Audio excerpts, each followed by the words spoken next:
Stop, just for a second. Are you suffocating under the weight of an anxious world? Trapped in a relentless cycle of what if and if only? Constantly chasing a future that never truly arrives?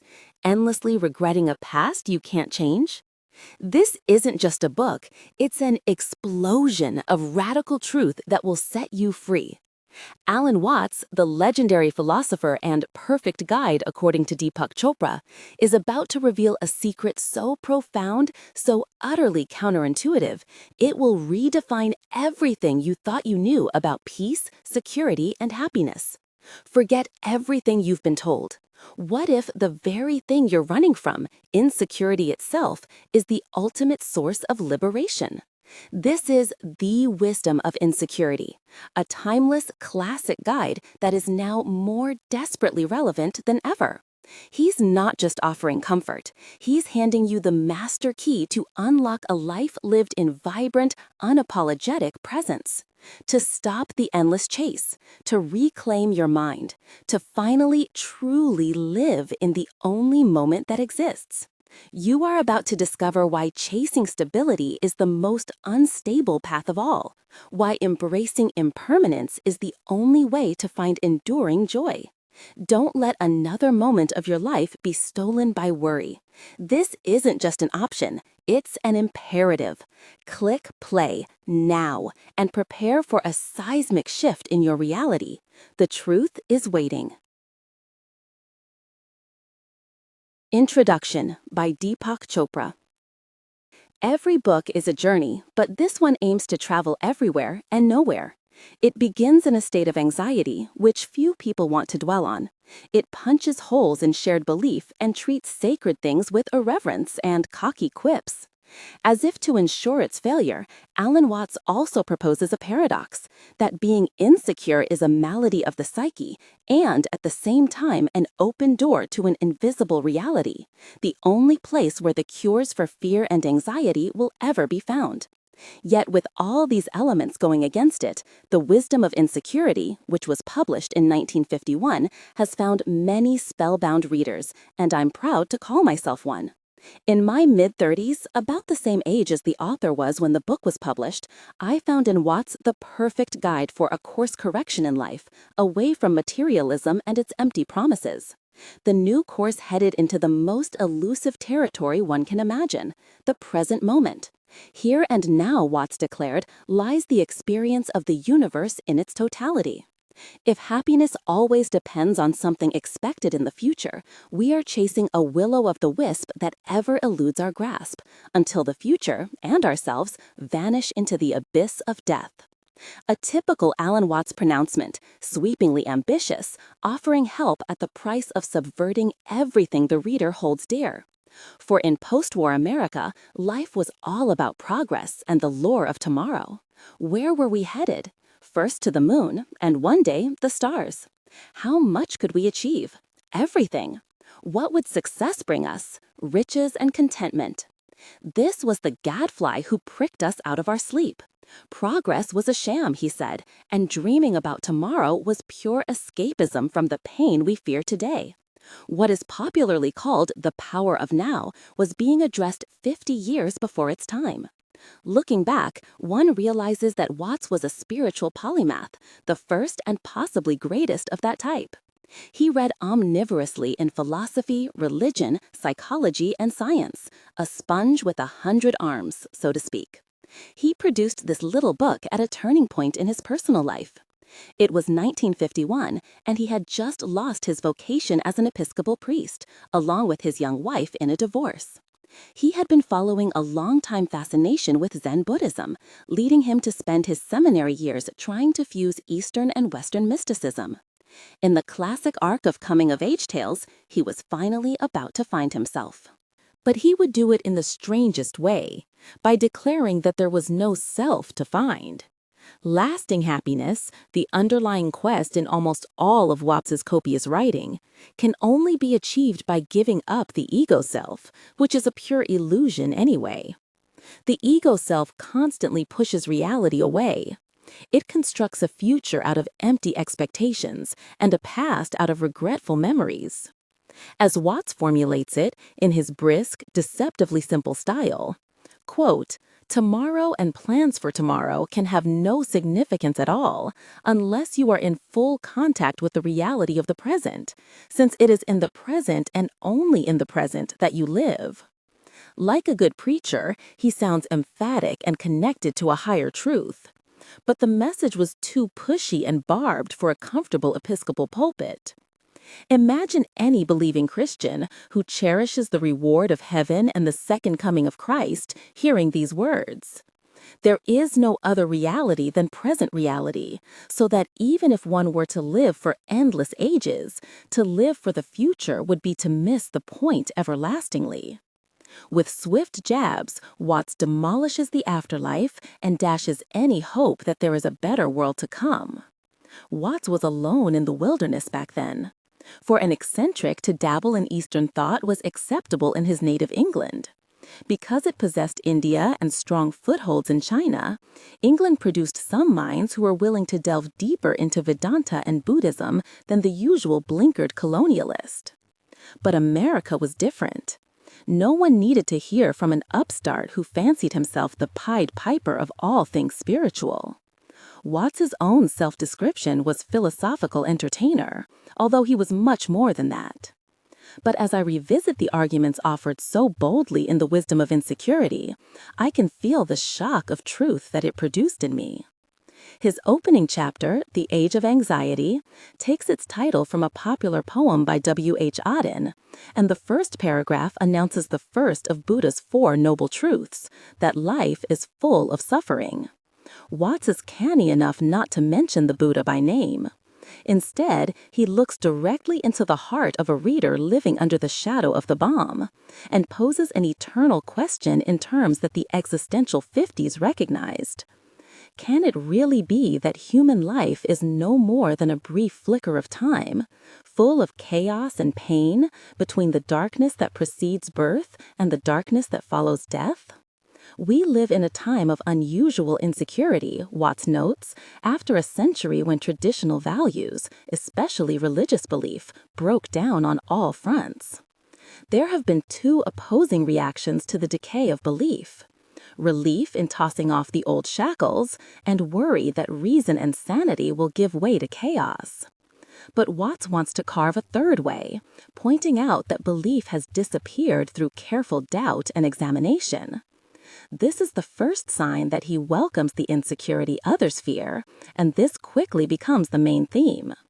Without importing any Eastern notions that might scare readers off, Watts has already introduced the most basic Buddhist stance: sober examination of what lies before you, leaving aside all assumptions. By holding on to this sense of openness, we can find all truth in ourselves.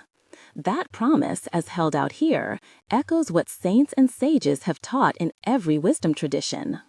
Where the Buddha refused to answer questions about the existence of God, Watts is more inclined to smash idols. He uses modern physics as proof that there is no evidence for the physical existence of God, arguing that no such proof will ever be offered. A reckless prediction, but how could Watts have anticipated post-quantum theories that posit a universe imbued with infinite intelligence? We can't reimpose old myths on ourselves or believe in new ones made up out of a desire for comfort. Therefore, the path of self-examination is the only one a person of conscience can reasonably follow. Otherwise, we will only numb ourselves to the meaninglessness of life, seizing present pleasure to avoid pain, a futile strategy. Here, Watts has slipped in the second noble truth, which is that pleasure can never cure pain, since the 2 are connected. Trapped between outworn myths and despair, there is another way, but it requires a revolution in thought.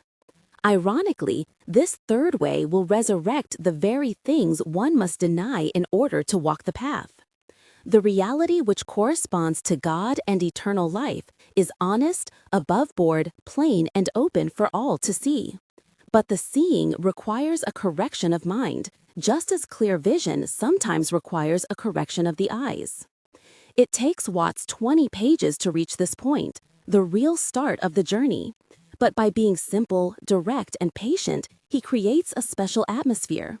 The reader is beguiled into forgetting that he ever disagreed with any of the arguments being placed before him. That's an enviable thing for an author to do, and it was Watts's special gift. He takes a pithy truth from, say, the Upanishads, that fear is born of duality, and spins a long chapter about how animals experience pain simply and without dread, while human beings are overshadowed by anxiety because of our divided selves.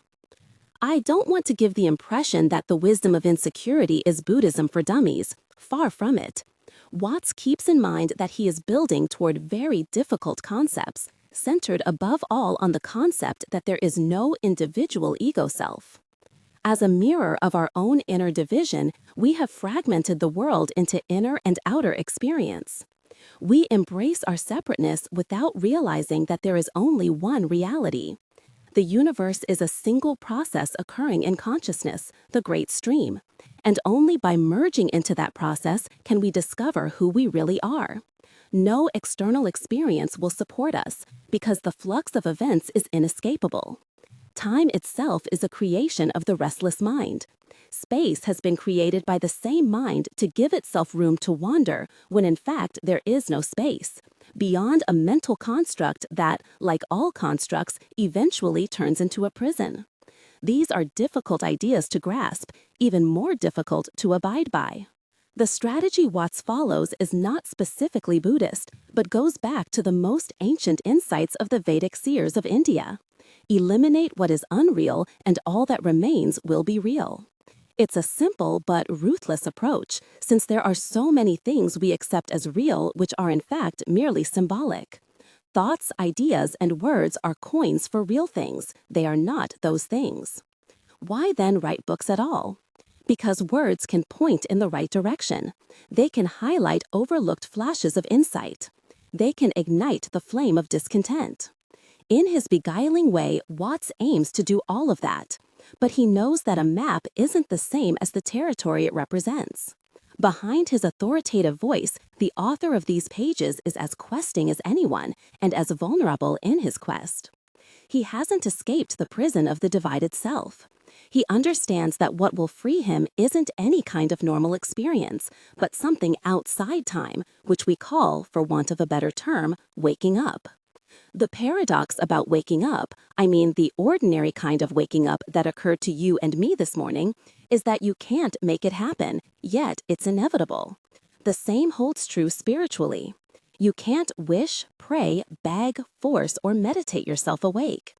Even to detect that you are asleep is hard enough.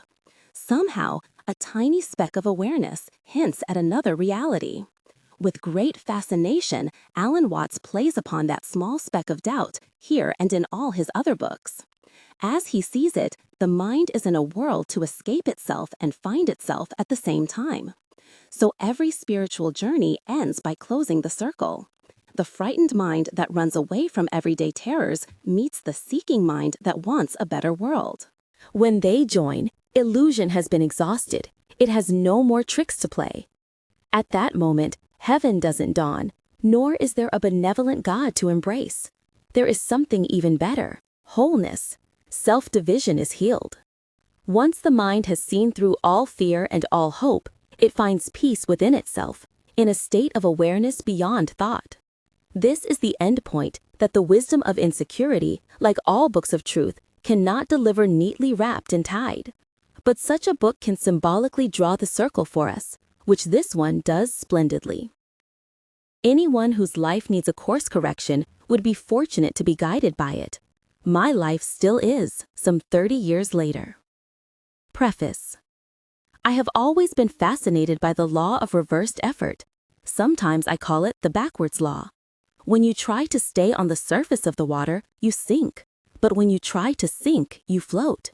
When you hold your breath, you lose it, which immediately calls to mind an ancient and much neglected saying, "Whosoever would save his soul shall lose it."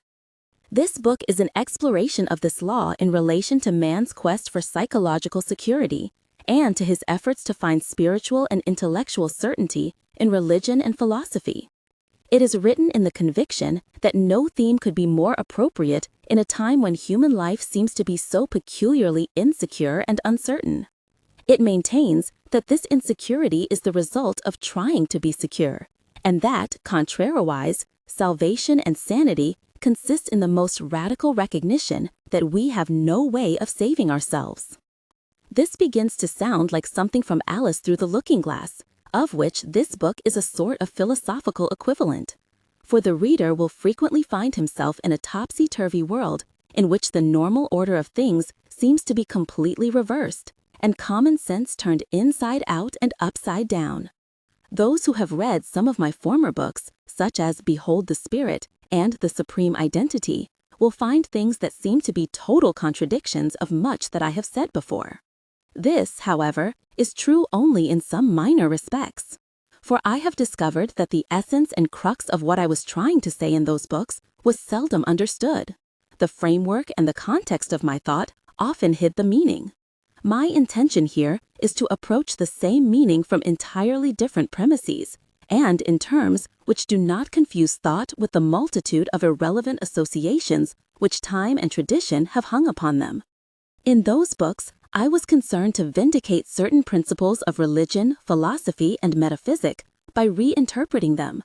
This was, I think, like putting legs on a snake, unnecessary and confusing, because only doubtful truths need defense.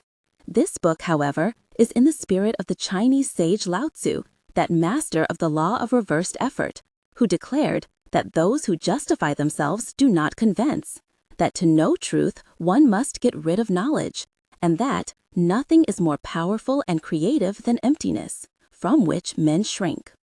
Here, then, my aim is to show, backwards fashion, that those essential realities of religion and metaphysic are vindicated in doing without them, and manifested in being destroyed.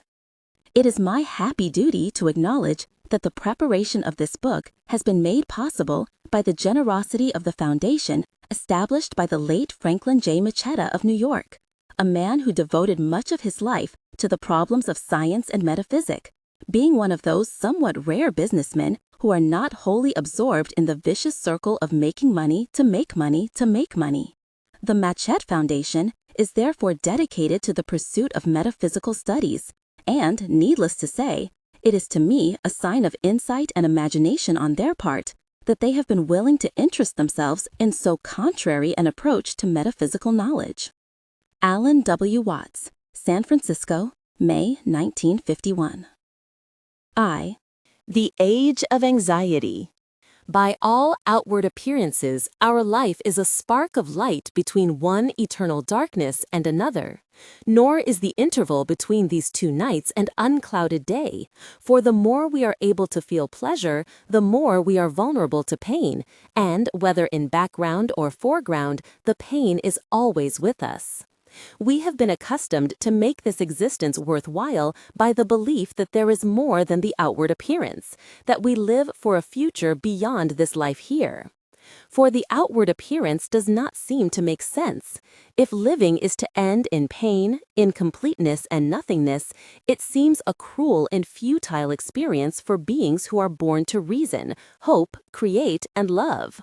Man, as a being of sense, wants his life to make sense, and he has found it hard to believe that it does so unless there is more than what he sees, unless there is an eternal order and an eternal life behind the uncertain and momentary experience of life and death. I may not, perhaps, be forgiven for introducing sober matters with a frivolous notion, but the problem of making sense out of the seeming chaos of experience reminds me of my childish desire to send someone a parcel of water in the mail. The recipient unties the string, releasing the deluge in his lap. But the game would never work, since it is irritatingly impossible to wrap and tie a pound of water in a paper package. There are kinds of paper which won't disintegrate when wet, but the trouble is to get the water itself into any manageable shape, and to tie the string without bursting the bundle. The more one studies attempted solutions to problems in politics and economics, in art, philosophy, and religion, the more one has the impression of extremely gifted people wearing out their ingenuity at the impossible and futile task of trying to get the water of life into neat and permanent packages. There are many reasons why this should be particularly evident to a person living today. We know so much about history, about all the packages which have been tied and which have duly come apart. We know so much detail about the problems of life that they resist easy simplification and seem more complex and shapeless than ever. Furthermore, science and industry have so increased both the tempo and the violence of living that our packages seem to come apart faster and faster every day. There is, then, the feeling that we live in a time of unusual insecurity. In the past 100 years, so many long-established traditions have broken down, traditions of family and social life, of government, of the economic order, and of religious belief. As the years go by, there seem to be fewer and fewer rocks to which we can hold, fewer things which we can regard as absolutely right and true and fixed for all time. To some, this is a welcome release from the moral, social, and spiritual dogma. To others, it is a dangerous and terrifying breach with reason and sanity, tending to plunge human life into hopeless chaos. To most, perhaps, the immediate sense of release has given a brief exhilaration, to be followed by the deepest anxiety. For if all is relative, if life is a torrent without form or goal, in whose flood absolutely nothing save change itself can last, it seems to be something in which there is no future, and thus no hope. Human beings appear to be happy just as long as they have a future to which they can look forward to, whether it be a good time tomorrow or an everlasting life beyond the grave. For various reasons, more and more people find it hard to believe in the latter. On the other hand, the former has the disadvantage that when this good time arrives, it is difficult to enjoy it to the full without some promise of more to come. If happiness always depends on something expected in the future, we are chasing a will-o'-the-wisp that ever eludes our grasp, until the future and ourselves vanish into the abyss of death. As a matter of fact, our age is no more insecure than any other.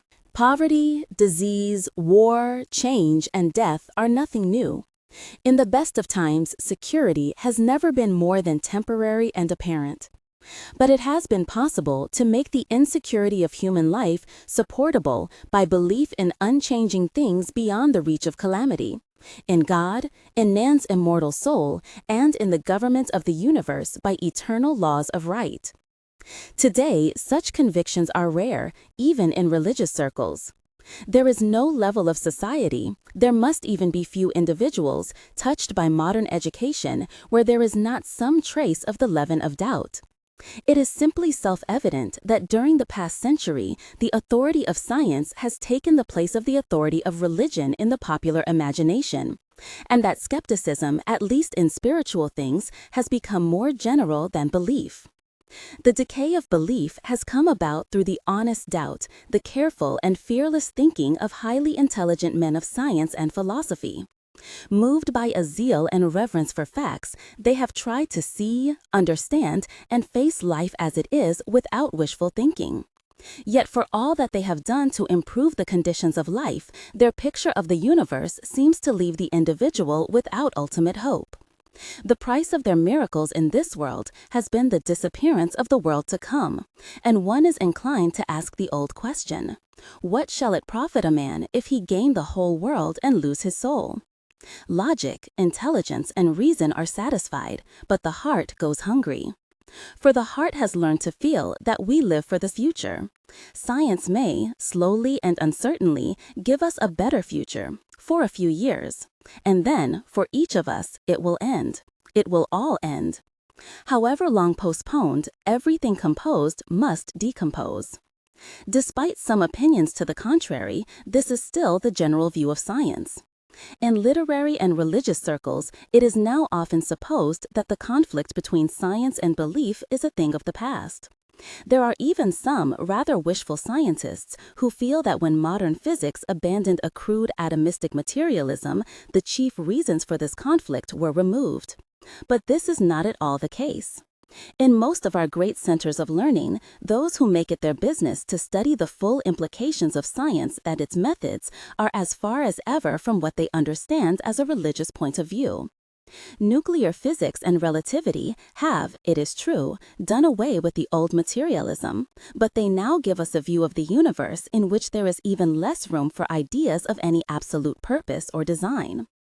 The modern scientist is not so naive as to deny God because he cannot be found with a telescope, or the soul because it is not revealed by the scalpel. He has merely noted that the idea of God is logically unnecessary. He even doubts that it has any meaning. It does not help him to explain anything which he cannot explain in some other and simpler way. He argues that if everything which happens is said to be under the providence and control of God, this actually amounts to saying nothing. To say that everything is governed and created by God is like saying everything is up, which means nothing at all. The notion does not help us to make any verifiable predictions, and so, from the scientific standpoint, is of no value whatsoever. Scientists may be right in this respect. They may be wrong. It is not our purpose here to argue this point. We need only note that such skepticism has immense influence and sets the prevailing mood of the age. What science has said, in sum, is this: we do not, and in all probability, cannot know whether God exists. Nothing that we do know suggests that he does, and all the arguments which claim to prove his existence are found to be without logical meaning. There is nothing, indeed, to prove that there is no God, but the burden of proof rests with those who propose the idea.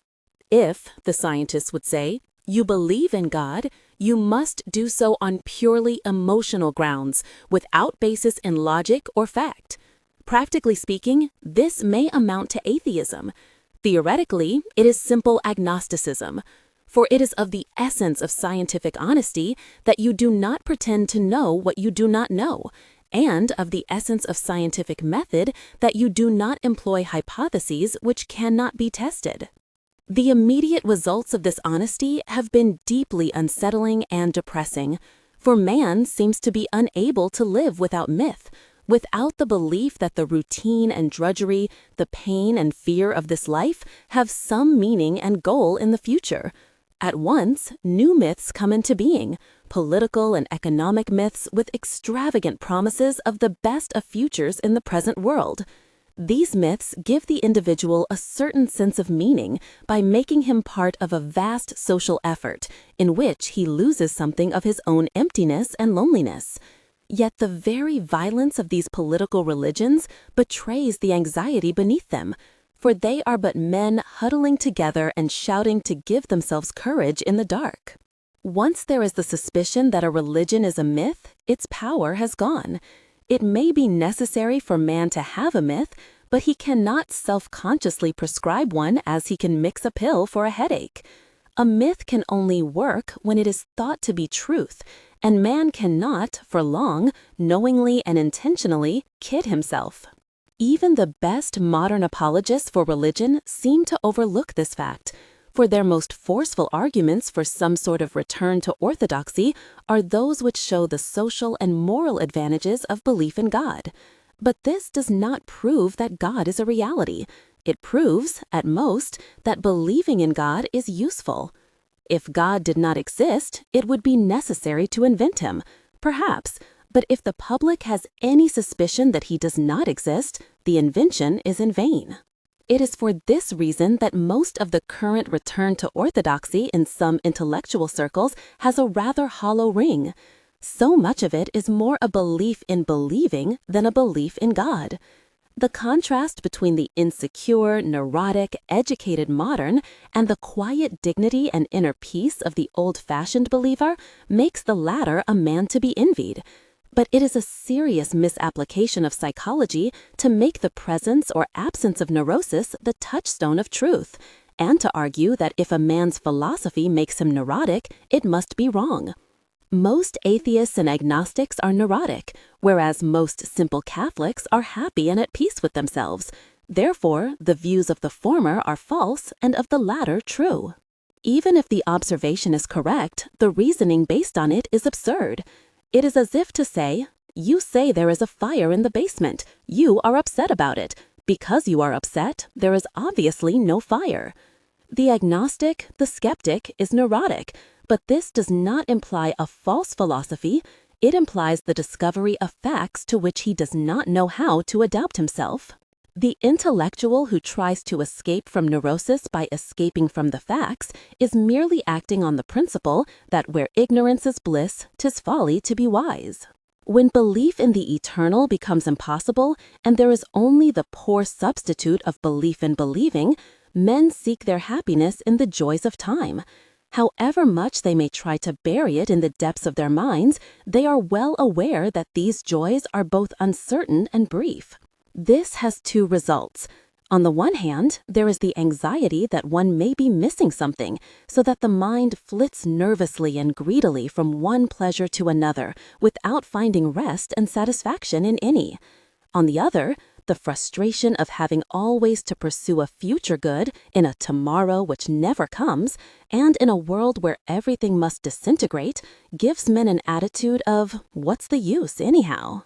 Consequently, our age is one of frustration, anxiety, agitation, and addiction to dope. Somehow we must grab what we can while we can, and drown out the realization that the whole thing is futile and meaningless. This dope we call our high standard of living, a violent and complex stimulation of the senses, which makes them progressively less sensitive and thus in need of yet more violent stimulation. We crave distraction, a panorama of sights, sounds, thrills, and titillations into which as much as possible must be crowded in the shortest possible time. To keep up this standard, most of us are willing to put up with lives that consist largely in doing jobs that are a bore, earning the means to seek relief from the tedium by intervals of hectic and expensive pleasure. These intervals are supposed to be the real living, the real purpose served by the necessary evil of work. Or we imagine that the justification of such work is the rearing of a family to go on doing the same kind of thing in order to rear another family, and so ad infinitum.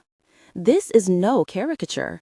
It is the simple reality of millions of lives, so commonplace that we need hardly dwell upon the details, save to note the anxiety and frustration of those who put up with it, not knowing what else to do. But what are we to do? The alternatives seem to be two. The first is, somehow or other, to discover a new myth or convincingly resuscitate an old one. If science cannot prove there is no God, we can try to live and act on the bare chance that he may exist after all. There seems to be nothing to lose in such a gamble, for if death is the end, we shall never know that we have lost. But obviously, this will never amount to a vital faith, for it is really no more than to say, since the whole thing is futile anyhow, let's pretend it isn't. The second is to try grimly to face the fact that life is a tale told by an idiot and make of it what we can, letting science and technology serve us as well as they may in our journey from nothing to nothing. Yet these are not the only solutions. We may begin by granting all the agnosticism of a critical science. We may admit, frankly, that we have no scientific grounds for belief in God, in personal immortality, or in any absolutes.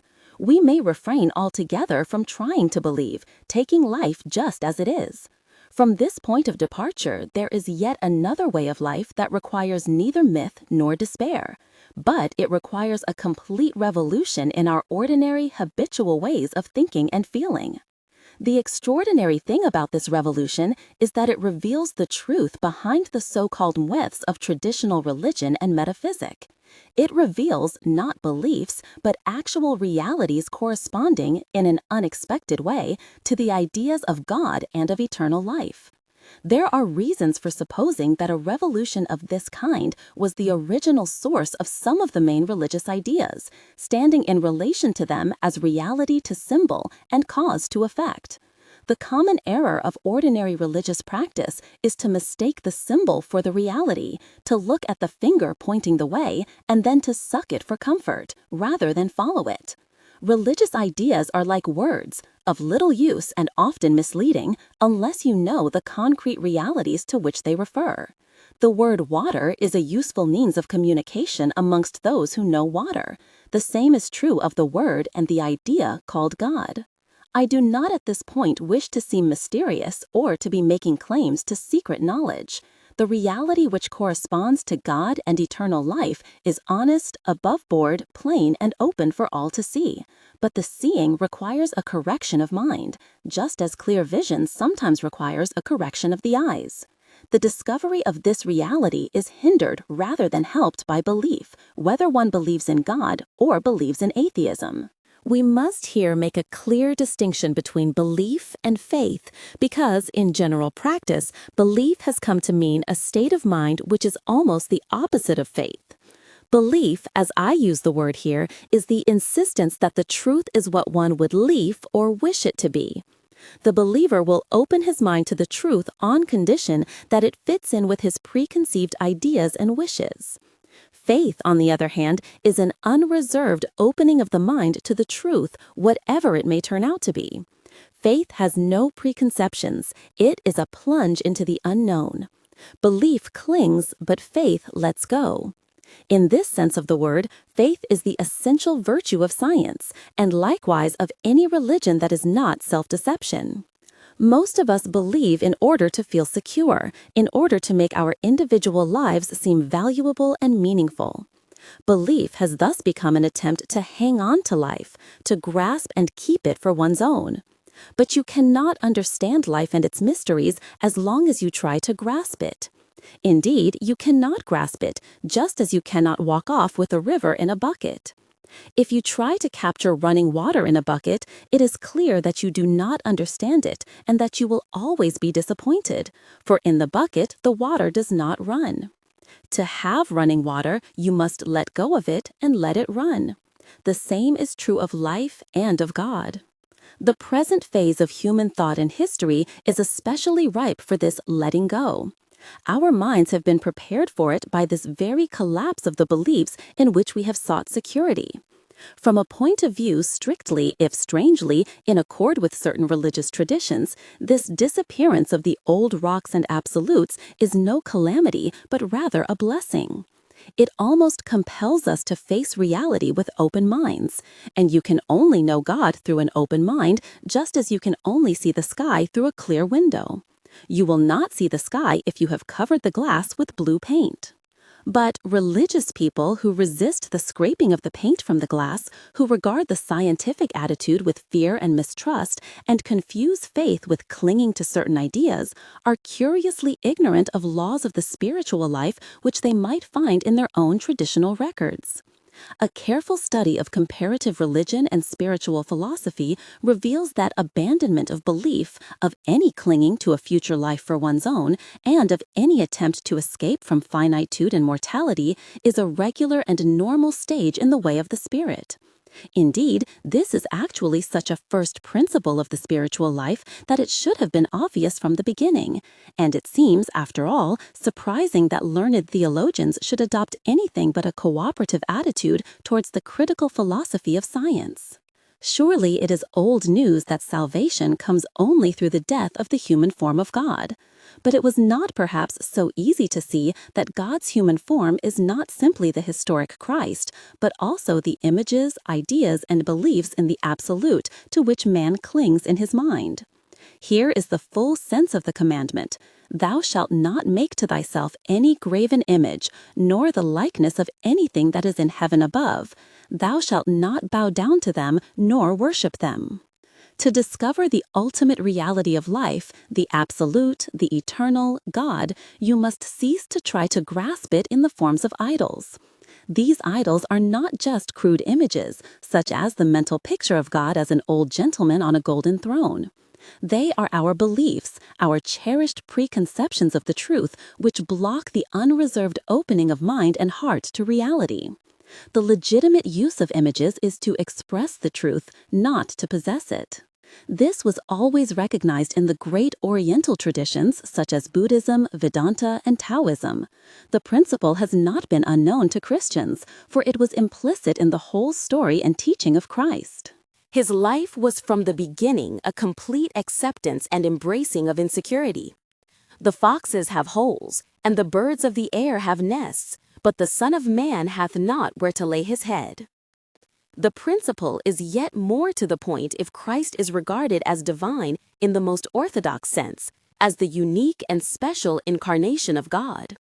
For the basic theme of the Christ story is that this express image of God becomes the source of life in the very act of being destroyed.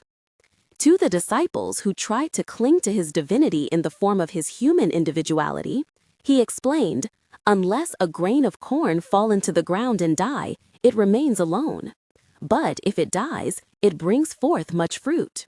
In the same vein, he warned them, "It is expedient for you that I go away, for if I go not away, the Paraclete, the Holy Spirit, cannot come unto you." These words are more than ever applicable to Christians and speak exactly to the whole condition of our times. For we have never actually understood the revolutionary sense beneath them. The incredible truth that what religion calls the vision of God is found in giving up any belief in the idea of God. By the same law of reversed effort, we discover the infinite and the absolute, not by straining to escape from the finite and relative world, but by the most complete acceptance of its limitations. Paradox as it may seem, we likewise find life meaningful only when we have seen that it is without purpose, and know the mystery of the universe only when we are convinced that we know nothing about it at all. The ordinary agnostic, relativist, or materialist fails to reach this point because he does not follow his line of thought consistently to its end, an end which would be the surprise of his life. All too soon he abandons faith, openness to reality, and lets his mind harden into doctrine. The discovery of the mystery, the wonder beyond all wonders, needs no belief. For we can only believe in what we have already known, preconceived, and imagined. But this is beyond any imagination. We have but to open the eyes of the mind wide enough, and the truth will out. 2. Pain and time. At times, almost all of us envy the animals. They suffer and die, but they do not seem to make a problem of it. Their lives seem to have so few complications. They eat when they are hungry and sleep when they are tired, and instinct rather than anxiety seems to govern their few preparations for the future. As far as we can judge, every animal is so busy with what he is doing at the moment that it never enters his head to ask whether life has a meaning or a future. For the animal, happiness consists in enjoying life in the immediate present, not in the assurance that there is a whole future of joys ahead of him. This is not just because the animal is a relatively insensitive clod. Often enough, his eyesight, his sense of hearing and smell are far more acute than ours, and one can hardly doubt that he enjoys his food and sleep immensely. Despite his acute senses, he has, however, a somewhat insensitive brain. It is more specialized than ours, for which reason he is a creature of habit. He is unable to reason and make abstractions, and has extremely limited powers of memory and prediction. Unquestionably, the sensitive human brain adds immeasurably to the richness of life. Yet for this we pay dearly, because the increase in overall sensitivity makes us particularly vulnerable. One can be less vulnerable by becoming less sensitive, more of a stone and less of a man, and so less capable of enjoyment. Sensitivity requires a high degree of softness and fragility. Eyeballs, eardrums, taste buds, and nerve ends culminating in the highly delicate organism of the brain. These are not only soft and fragile, but also perishable. There seems to be no effective way of decreasing the delicacy and perishability of living tissue without also decreasing its vitality and sensitivity.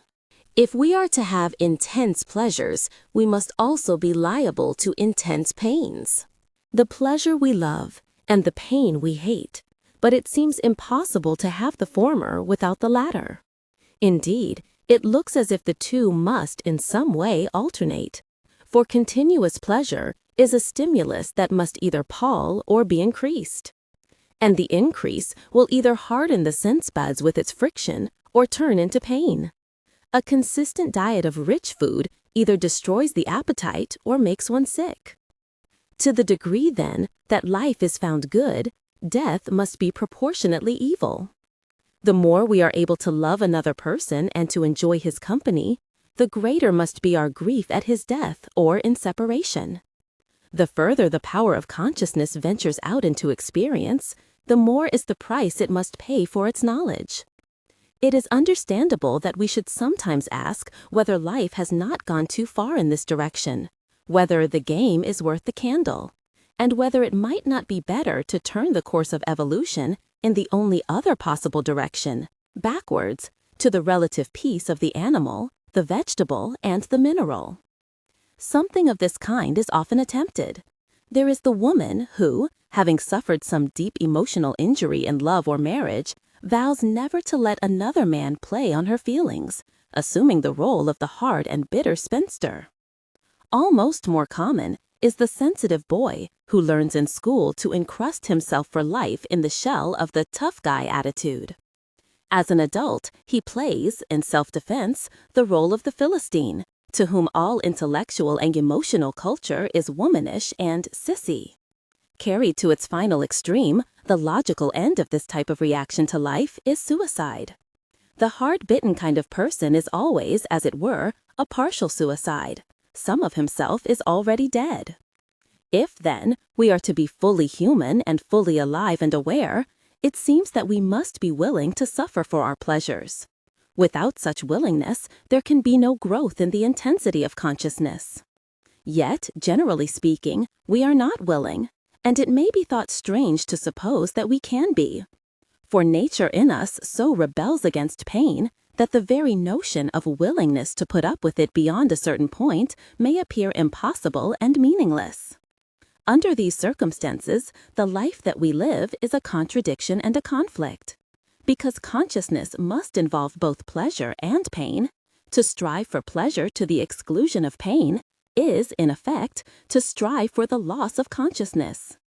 Because such a loss is in principle the same as death, this means that the more we struggle for life, as pleasure, the more we are actually killing what we love. Indeed, this is the common attitude of man to so much that he loves. For the greater part of human activity is designed to make permanent those experiences and joys which are only lovable because they are changing. Music is a delight because of its rhythm and flow. Yet, the moment you arrest the flow and prolong a note or chord beyond its time, the rhythm is destroyed. Because life is likewise a flowing process, change and death are its necessary parts. To work for their exclusion is to work against life. However, the simple experiencing of alternating pain and pleasure is by no means the heart of the human problem.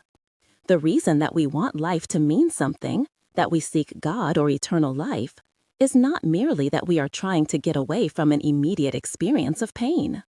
Nor is it for any such reason that we assume attitudes and roles as habits of perpetual self-defense. The real problem does not come from any momentary sensitivity to pain, but from our marvelous powers of memory and foresight. In short, from our consciousness of time. For the animal to be happy, it is enough that this moment be enjoyable. But man is hardly satisfied with this at all. He is much more concerned to have enjoyable memories and expectations, especially the latter.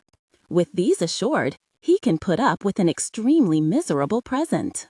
Without this assurance, he can be extremely miserable in the midst of immediate physical pleasure.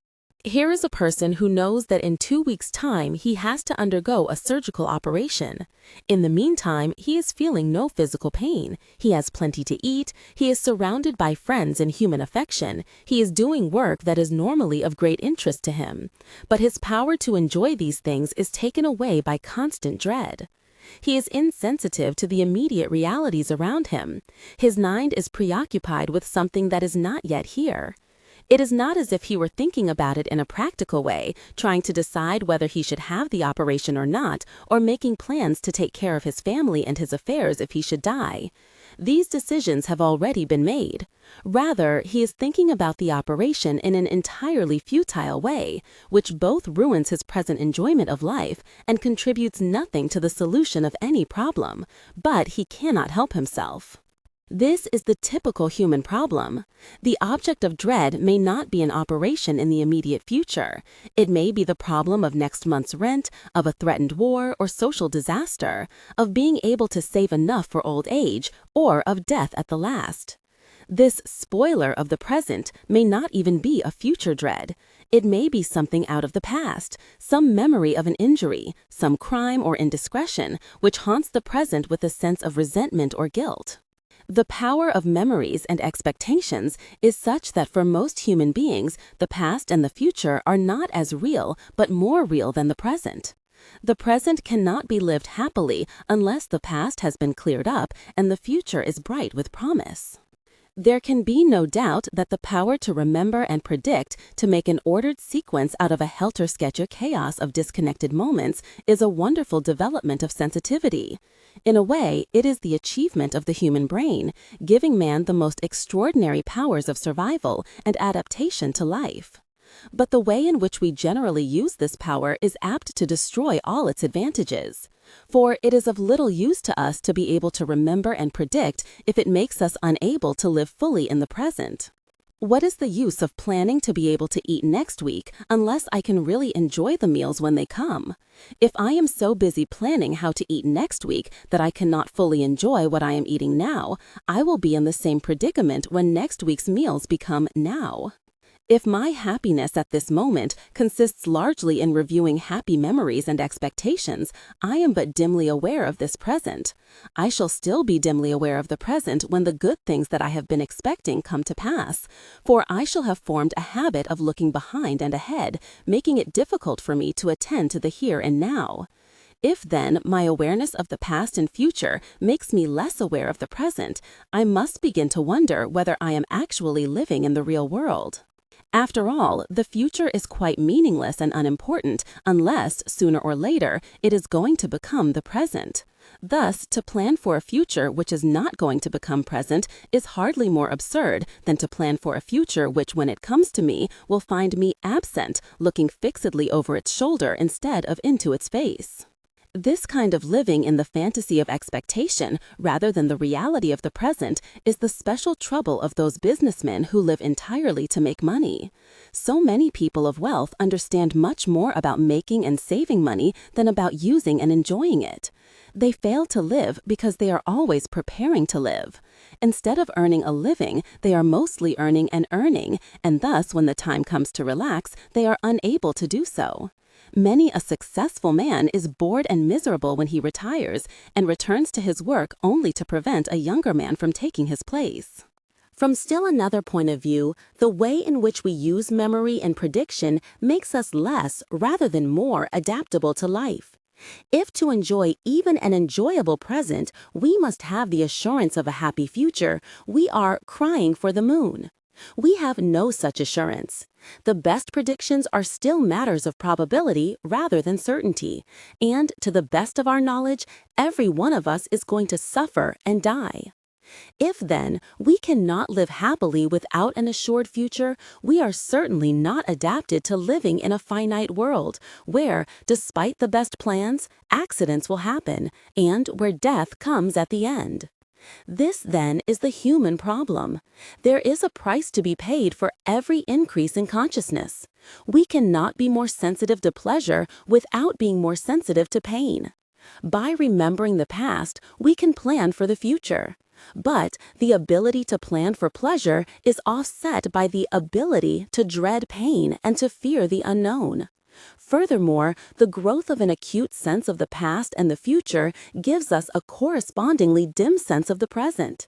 In other words, we seem to reach a point where the advantages of being conscious are outweighed by its disadvantages, where extreme sensitivity makes us unadaptable. Under these circumstances, we feel in conflict with our own bodies and the world around them, and it is consoling to be able to think that in this contradictory world, we are but strangers and pilgrims. For, if our desires are out of accord with anything that the finite world can offer, it might seem that our nature is not of this world, that our hearts are made not for the finite, but for infinity. The discontent of our souls would appear to be the sign and seal of their divinity. But does the desire for something prove that the thing exists? We know that it does not necessarily do so at all. It may be consoling to think that we are citizens of another world than this, and that after our exile upon earth, we may return to the true home of our heart's desire. But if we are citizens of this world, and if there can be no final satisfaction of the soul's discontent, has not nature, in bringing forth man, made a serious mistake? For it would seem that, in man, life is in hopeless conflict with itself. To be happy, we must have what we cannot have. In man, nature has conceived desires which it is impossible to satisfy. To drink more fully of the fountain of pleasure, it has brought forth capacities which make man the more susceptible to pain. It has given us the power to control the future but a little, the price of which is the frustration of knowing that we must at last go down in defeat. If we find this absurd, this is only to say that nature has conceived intelligence in us to berate itself for absurdity. Consciousness seems to be nature's ingenious mode of self-torture. Of course, we do not want to think that this is true, but it would be easy to show that most reasoning to the contrary is but wishful thinking, nature's method of putting off suicide so that the idiocy can continue. Reasoning, then, is not enough. We must go deeper. We must look into this life, this nature, which has become aware within us, and find out whether it is really in conflict with itself, whether it actually desires the security and the painlessness which its individual forms can never enjoy. 3. The great stream. We seem to be like flies caught in honey. Because life is sweet, we do not want to give it up, and yet the more we become involved in it, the more we are trapped, limited, and frustrated. We love it and hate it at the same time.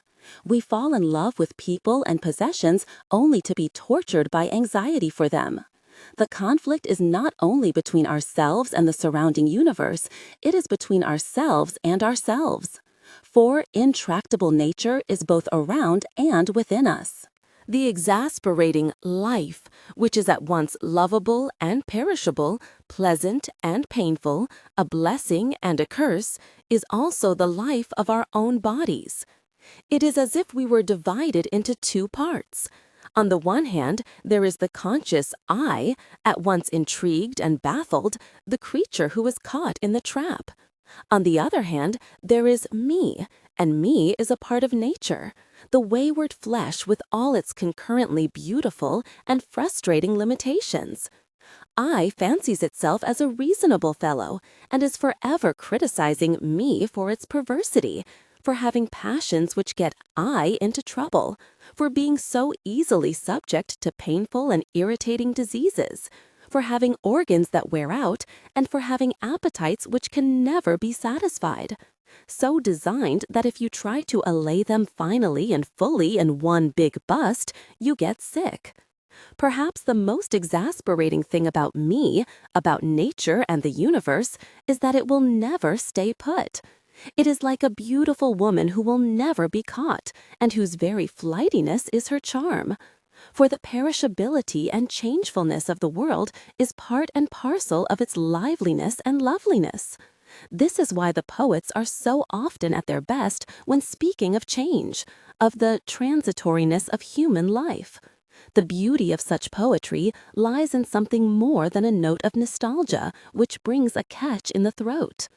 Our revels now are ended, these our actors, as I foretold you, were all spirits, and are melted into air, into thin air, and, like the baseless fabric of this vision, the cloud-capped towers, the gorgeous palaces, the solemn temples, the great globe itself, yea, all which it inherit, shall dissolve, and like this insubstantial pageant faded, leave not a rack behind.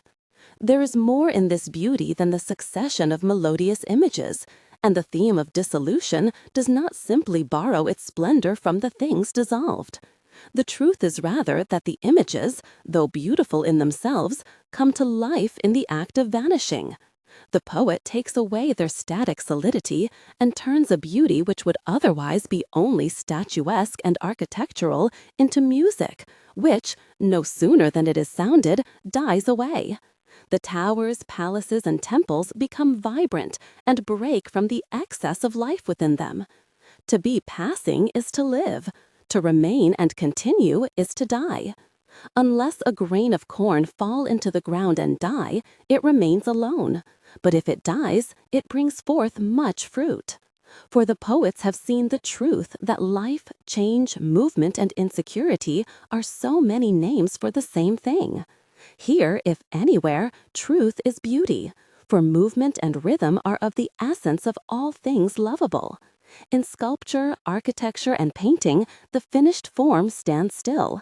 But even so, the eye finds pleasure in the form only when it contains a certain lack of symmetry, when, frozen in stone as it may be, it looks as if it were in the midst of motion. Is it not then a strange inconsistency and an unnatural paradox that I resists change in me and in the surrounding universe? For change is not merely a force of destruction. Every form is really a pattern of movement, and every living thing is like the river, which, if it did not flow out, would never have been able to flow in.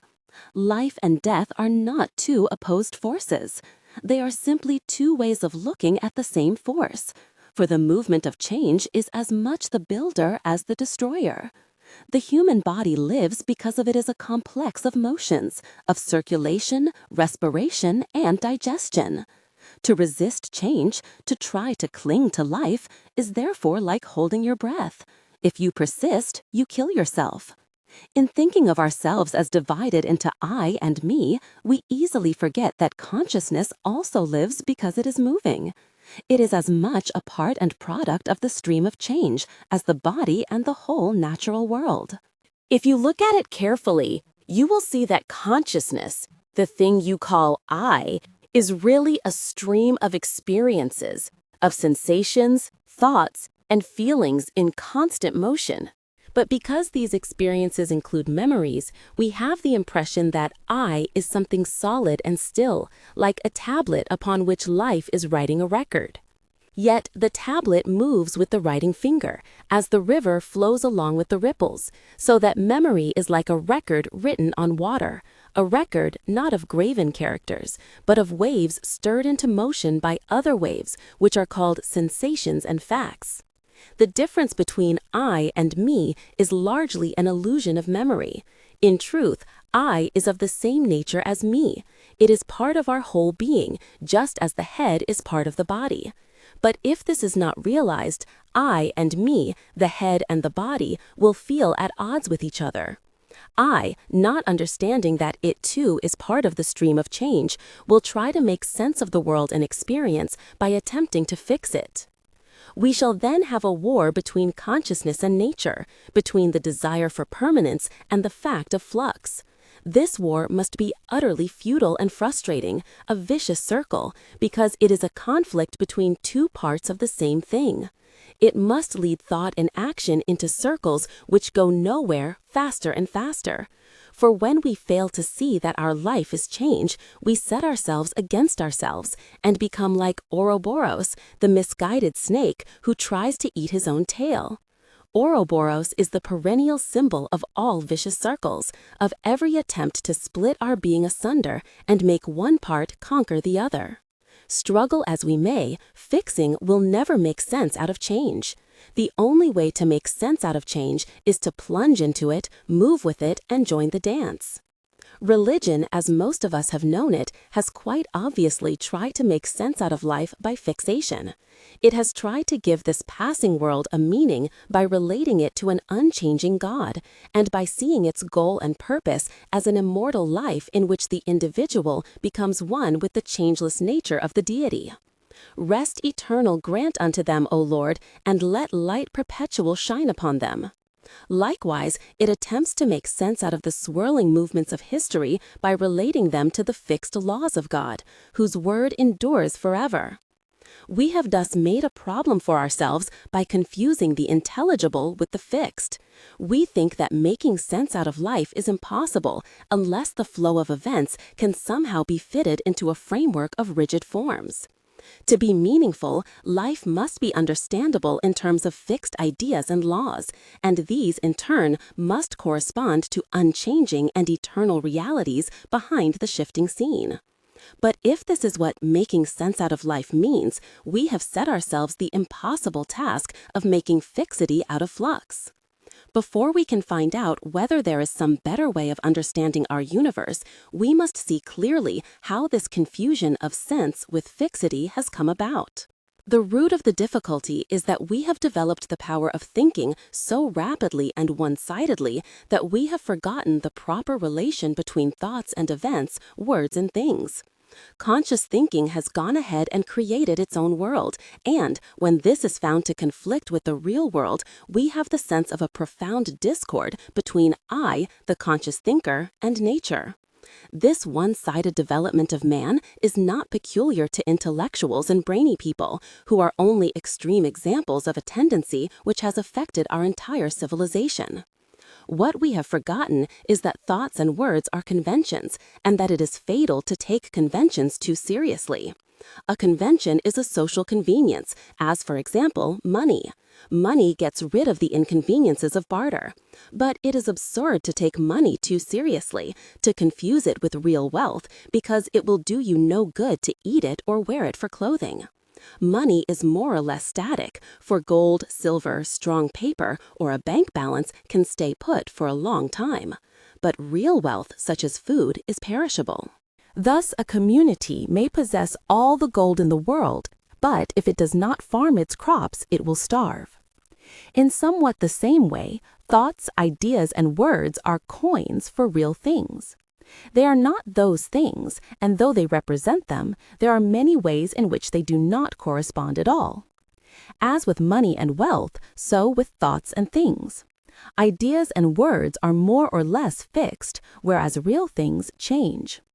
It is easier to say I than to point to your own body, and to say want than to try to indicate a vague feeling in the mouth and stomach.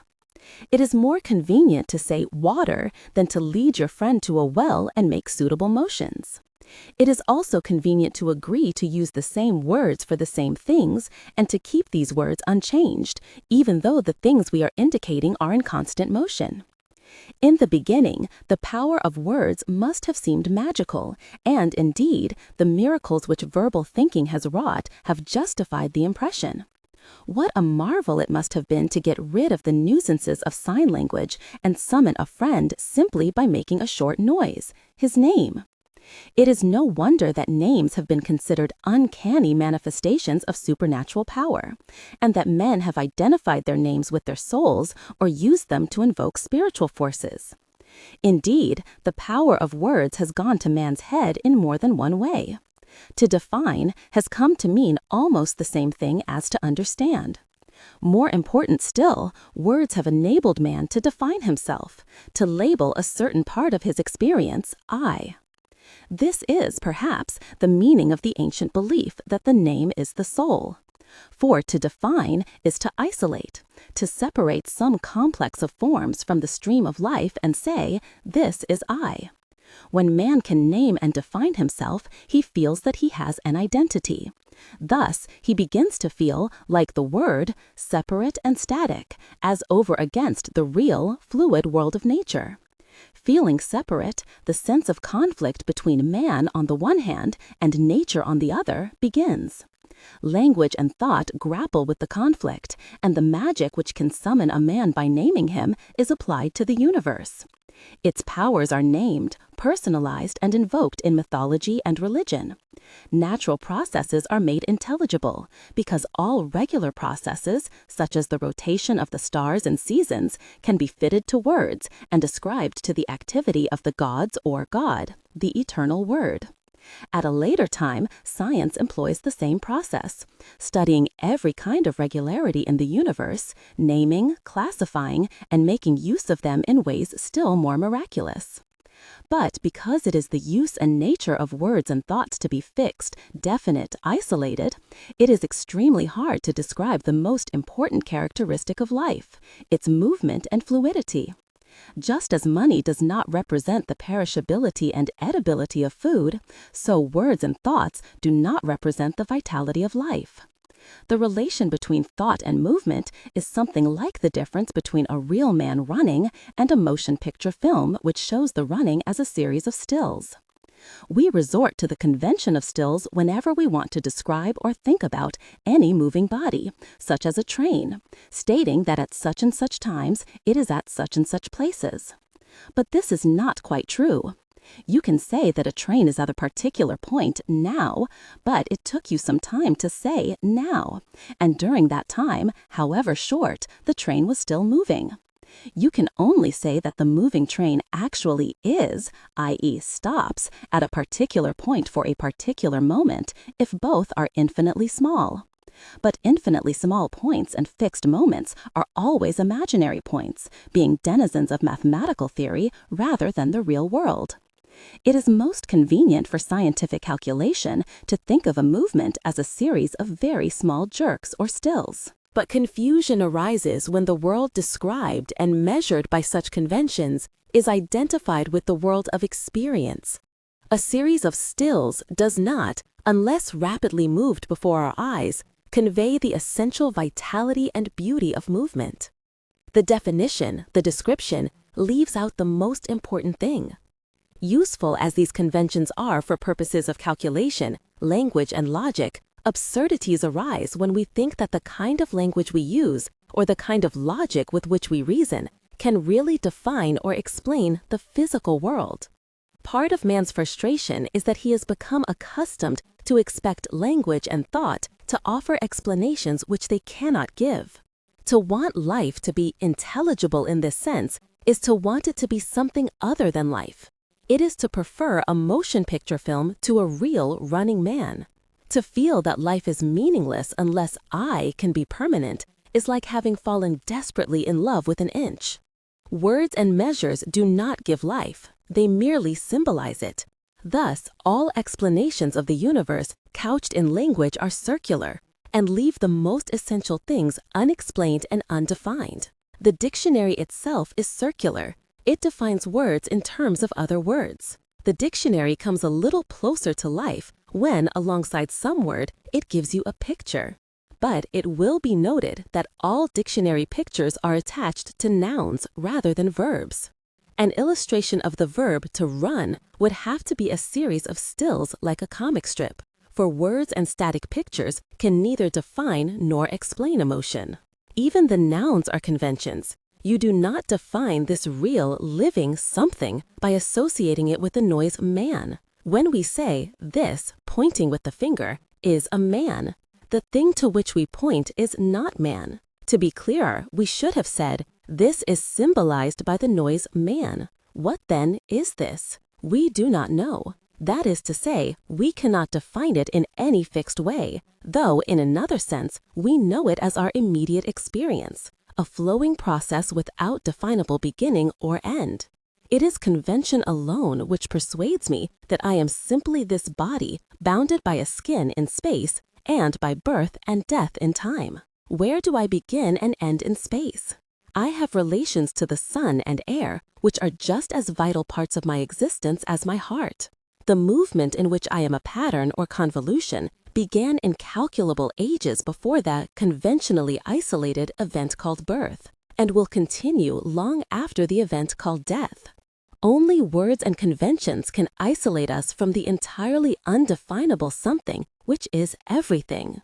Now these are useful words, so long as we treat them as conventions and use them like the imaginary lines of latitude and longitude, which are drawn upon maps but are not actually found upon the face of the earth. But in practice, we are all bewitched by words. We confuse them with the real world and try to live in the real world as if it were the world of words. As a consequence, we are dismayed and dumbfounded when they do not fit.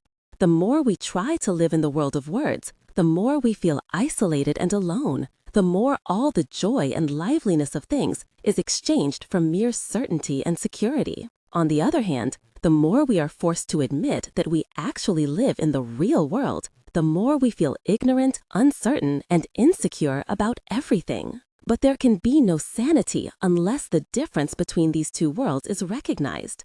The scope and purposes of science are woefully misunderstood when the universe which it describes is confused with the universe in which man lives. Science is talking about a symbol of the real universe, and this symbol has much the same use as money. It is a convenient time saver for making practical arrangements. But when money and wealth, reality and science are confused, the symbol becomes a burden. Similarly, the universe described in formal, dogmatic religion is nothing more than a symbol of the real world, being likewise constructed out of verbal and conventional distinctions. To separate this person from the rest of the universe is to make a conventional separation. To want this person to be eternal is to want the words to be the reality, and to insist that a convention endure forever and ever. We hunger for the perpetuity of something which never existed. Science has destroyed the religious symbol of the world because when symbols are confused with reality, different ways of symbolizing reality will seem contradictory. The scientific way of symbolizing the world is more suited to utilitarian purposes than the religious way, but this does not mean that it has any more truth. Is it truer to classify rabbits according to their meat or according to their fur? It depends on what you want to do with them. The clash between science and religion has not shown that religion is false and science is true. It has shown that all systems of definition are relative to various purposes, and that none of them actually grasp reality. And because religion was being misused as a means for actually grasping and possessing the mystery of life, a certain measure of debunking was highly necessary. But in the process of symbolizing the universe in this way or that, for this purpose or that, we seem to have lost the actual joy and meaning of life itself. All the various definitions of the universe have had ulterior motives, being concerned with the future rather than the present. Religion wants to assure the future beyond death, and science wants to assure it until death and to postpone death. But tomorrow and plans for tomorrow can have no significance at all unless you are in full contact with the reality of the present, since it is in the present and only in the present that you live. There is no other reality than present reality, so that, even if one were to live for endless ages, to live for the future would be to miss the point everlastingly. But it is just this reality of the present, this moving, vital now, which eludes all the definitions and descriptions. Here is the mysterious real world which words and ideas can never pin down. Living always for the future, we are out of touch with this source and center of life. And as a result, all the magic of naming and thinking has come to something of a temporary breakdown. The miracles of technology cause us to live in a hectic, clockwork world that does violence to human biology, enabling us to do nothing but pursue the future faster and faster. Deliberate thought finds itself unable to control the upsurge of the beast in man, a beast more beastly than any creature of the wild, maddened and exasperated by the pursuit of illusions. Specialization in verbiage, classification, and mechanized thinking has put man out of touch with many of the marvelous powers of instinct which govern his body.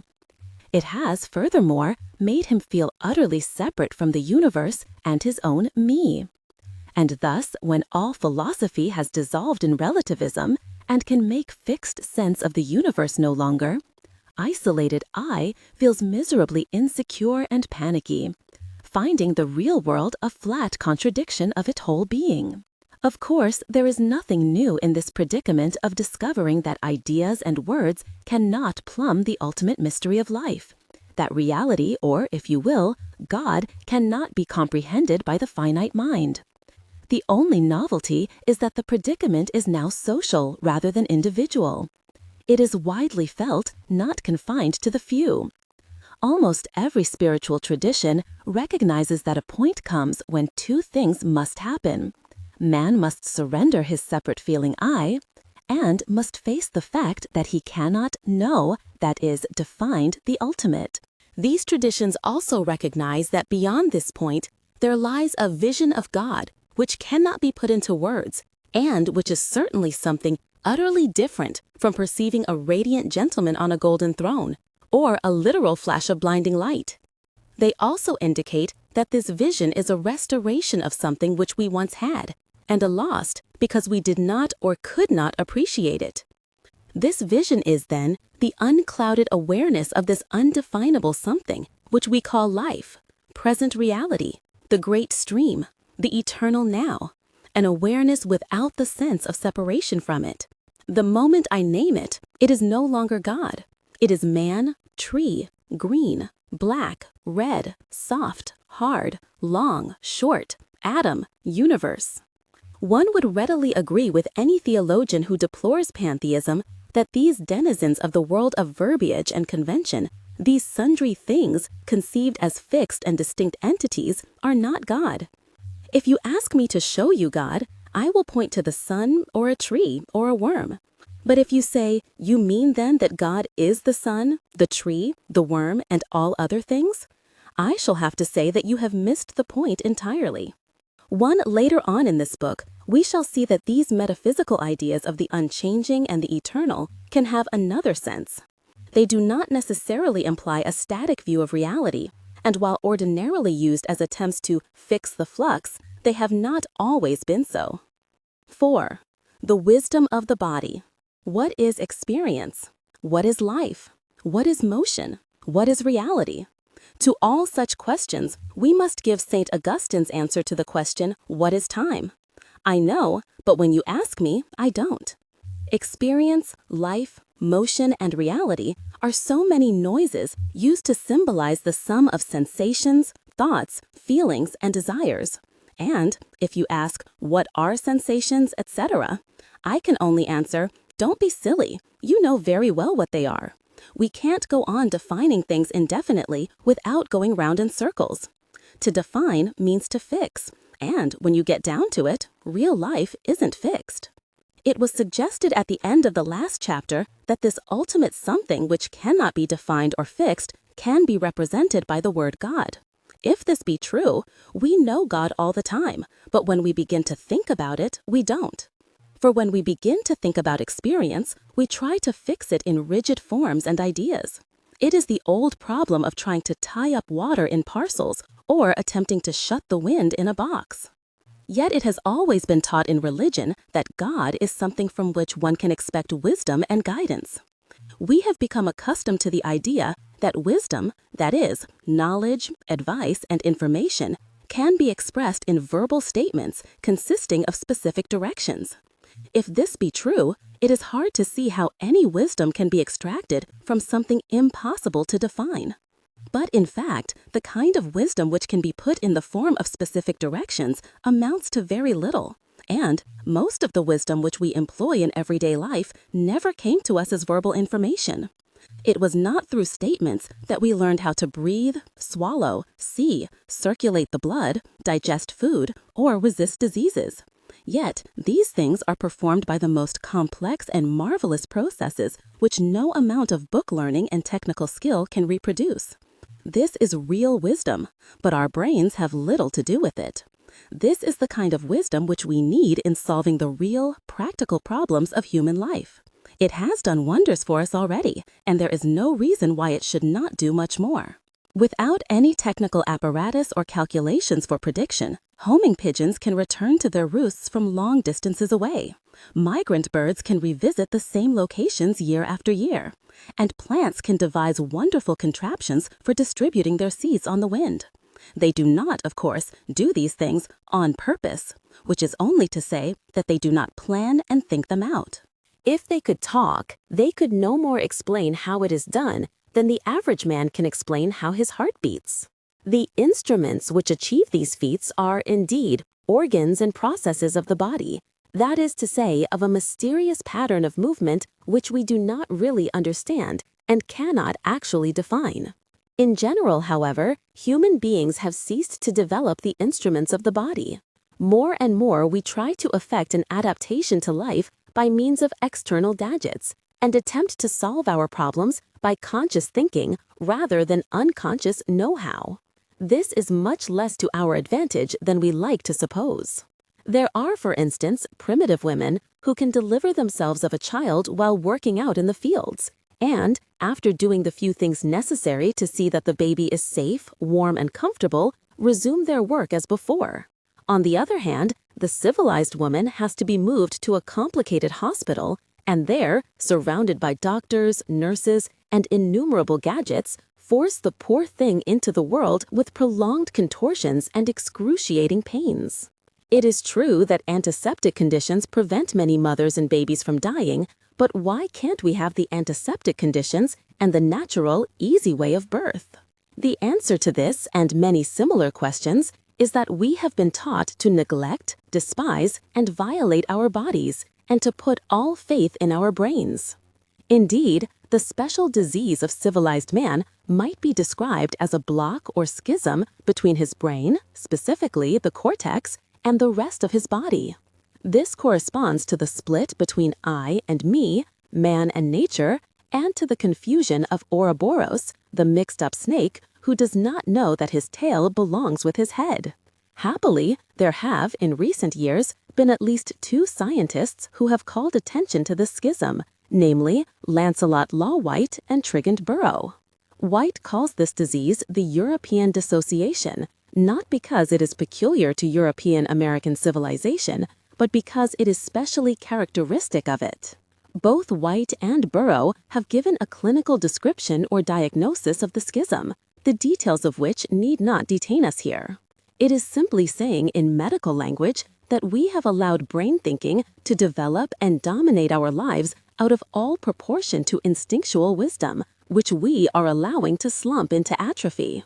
As a consequence, we are at war within ourselves, the brain desiring things which the body does not want, and the body desiring things which the brain does not allow.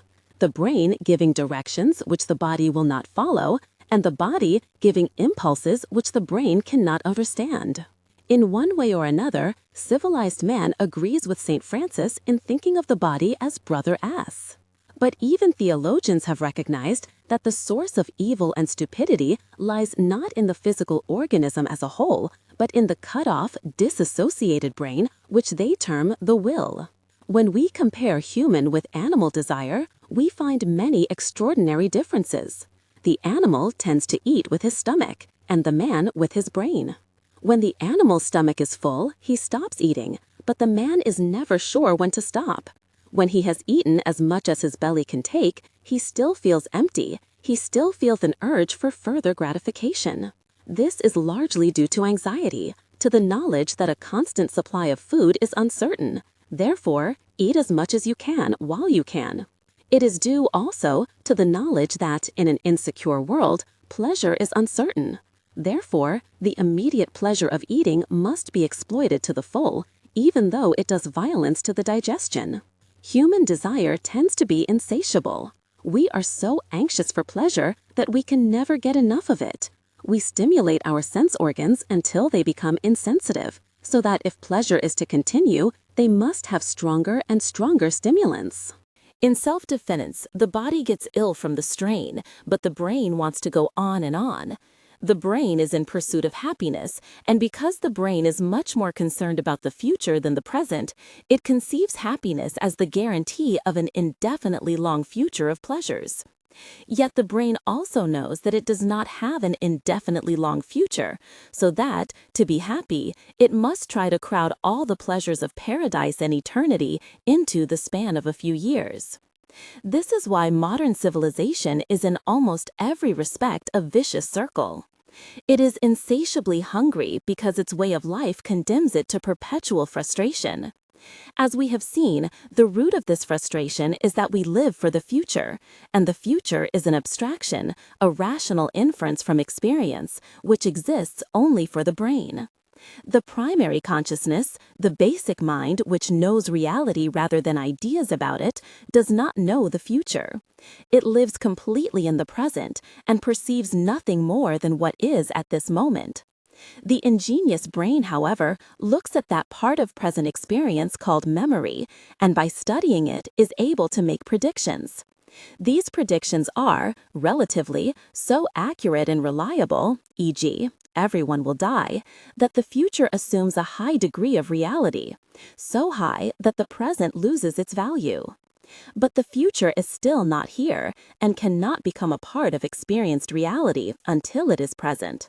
Since what we know of the future is made up of purely abstract and logical elements, inferences, guesses, deductions, it cannot be eaten, felt, smelled, seen, heard, or otherwise enjoyed. To pursue it is to pursue a constantly retreating phantom, and the faster you chase it, the faster it runs ahead. This is why all the affairs of civilization are rushed, why hardly anyone enjoys what he has, and is forever seeking more and more. Happiness, then, will consist not of solid and substantial realities, but of such abstract and superficial things as promises, hopes, and assurances. Thus, the brainy economy designed to produce this happiness is a fantastic vicious circle, which must either manufacture more and more pleasures or collapse, providing a constant titillation of the ears, eyes, and nerve ends with incessant streams of almost inescapable noise and visual distractions. The perfect subject for the aims of this economy is the person who continuously itches his ears with the radio, preferably using the portable kind, which can go with him at all hours and in all places. His eyes flit without rest from television screen to newspaper to magazine, keeping him in a sort of orgasm without release through a series of teasing glimpses of shiny automobiles, shiny female bodies, and other sensuous surfaces, interspersed with such restorers of sensitivity, shock treatments, as human interest shots of criminals, mangled bodies, wrecked airplanes, prize fights, and burning buildings. The literature or discourse that goes along with this is similarly manufactured to tease without satisfaction, to replace every partial gratification with a new desire. For this stream of stimulants is designed to produce cravings for more and more of the same, though louder and faster, and these cravings drive us to do work which is of no interest save for the money it pays, to buy more lavish radios, sleeker automobiles, glossier magazines, and better television sets, all of which will somehow conspire to persuade us that happiness lies just around the corner if we will buy one more. Despite the immense hubbub and nervous strain, we are convinced that sleep is a waste of valuable time and continue to chase these fantasies far into the night. Animals spend much of their time dozing and idling pleasantly, but because life is short, human beings must cram into the years the highest possible amount of consciousness, alertness, and chronic insomnia, so as to be sure not to miss the last fragment of startling pleasure. It isn't that the people who submit to this kind of thing are immoral. It isn't that the people who provide it are wicked exploiters. Most of them are of the same mind as the exploited, if only on a more expensive horse in this sorry go-round. The real trouble is that they are all totally frustrated, for trying to please the brain is like trying to drink through your ears. Thus, they are increasingly incapable of real pleasure, insensitive to the most acute and subtle joys of life, which are in fact extremely common and simple. The vague, nebulous, and insatiable character of brainy desire makes it particularly hard to come down to earth, to be material and real. Generally speaking, the civilized man does not know what he wants. He works for success, fame, a happy marriage, fun, to help other people, or to be a real person. But these are not real wants because they are not actual things. They are the byproducts, the flavors and atmospheres of real things, shadows which have no existence apart from some substance.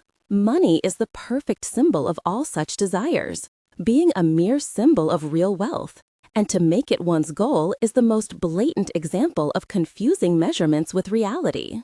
It is therefore far from correct to say that modern civilization is materialistic. That is, if a materialist is a person who loves matter. The brainy modern loves not matter but measures, no solids but surfaces. He drinks for the percentage of alcohol, spirit, and not for the body and taste of the liquid. He builds to put up an impressive front rather than to provide a space for living. Therefore, he tends to put up structures which appear from the outside to be baronial mansions, but are inwardly warrens.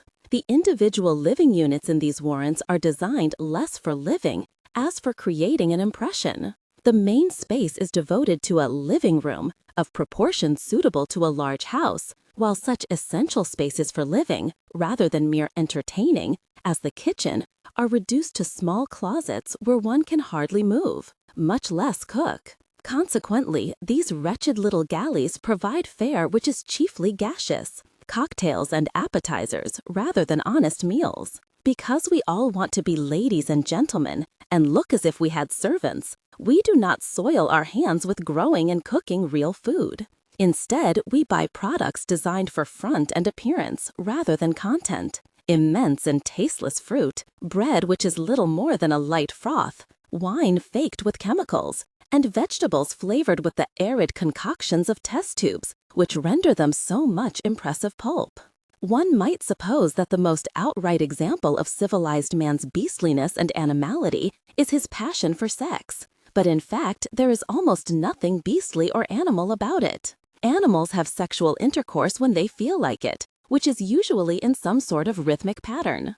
Between whiles, it does not interest them. But of all pleasures, sex is the one which the civilized man pursues with the greatest anxiety. That the craving is brainy rather than bodily is shown by the common impotence of the male when he comes to the act, his brain pursuing what his genes do not at the moment desire. This confuses him hopelessly, because he simply cannot understand not wanting the great delicacy of sex when it is available. He has been hankering after it for hours and days on end, but when the reality appears, his body will not cooperate.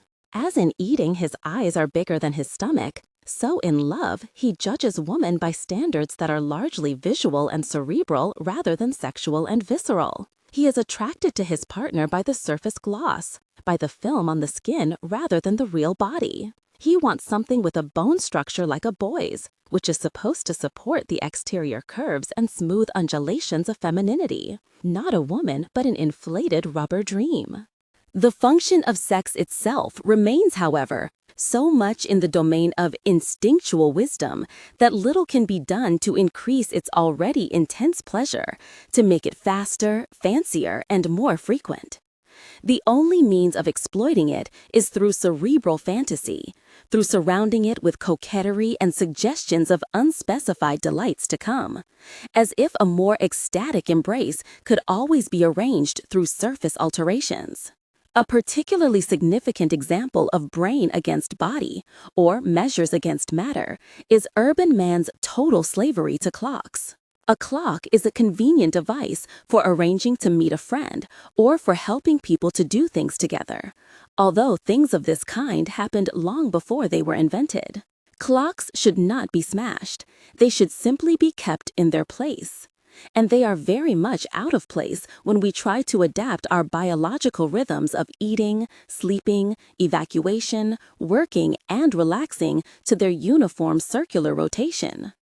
Our slavery to these mechanical drill masters has gone so far, and our whole culture is so involved with it, that reform is a forlorn hope. Without them, civilization would collapse entirely. A less brainy culture would learn to synchronize its body rhythms rather than its clocks. The capacity of the brain to foresee the future has much to do with the fear of death. One knows of many people who would have said with Stevenson, "Under the wide and starry sky, dig me a grave and let me lie. Glad did I live and glad me die, and I laid me down with a will." For when the body is worn out and the brain is tired, the whole organism welcomes death. But it is difficult to understand how death can be welcome when you are young and strong, so that you come to regard it as a dread and terrible event.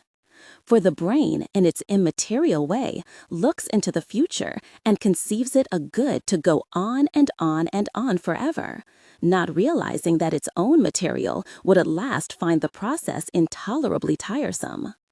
Not taking this into account, the brain fails to see that, being itself material and subject to change, its desires will change, and a time will come when death will be good. On a bright morning, after a good night's rest, you do not want to go to sleep. But after a hard day's work, the sensation of dropping into unconsciousness is extraordinarily pleasant. Unfortunately, not very many of us die peacefully. We die through accidents and painful diseases, and it is tragic indeed when a person whose mind is still young and alert struggles uselessly with a dying body. I am sure, however, that the body dies because it wants to. It finds it beyond its power to resist the disease or to mend the injury, and so, tired out with the struggle, turns to death. If the consciousness were more sensitive to the feelings and impulses of the whole organism, it would share this desire, and indeed sometimes does so. We come close to it when, in serious sickness, we would just as soon die, though sometimes we survive, either because medical treatment reinvigorates the body or because there are still unconscious forces in the organism which are able to heal. Accustomed as it is to think of man as a duality of mind and body, and to regard the former as sensible and the latter as a dumb animal, our culture is an affront to the wisdom of nature and a ruinous exploitation of the human organism as a whole. We are perpetually frustrated because the verbal and abstract thinking of the brain gives the false impression of being able to cut loose from all finite limitations.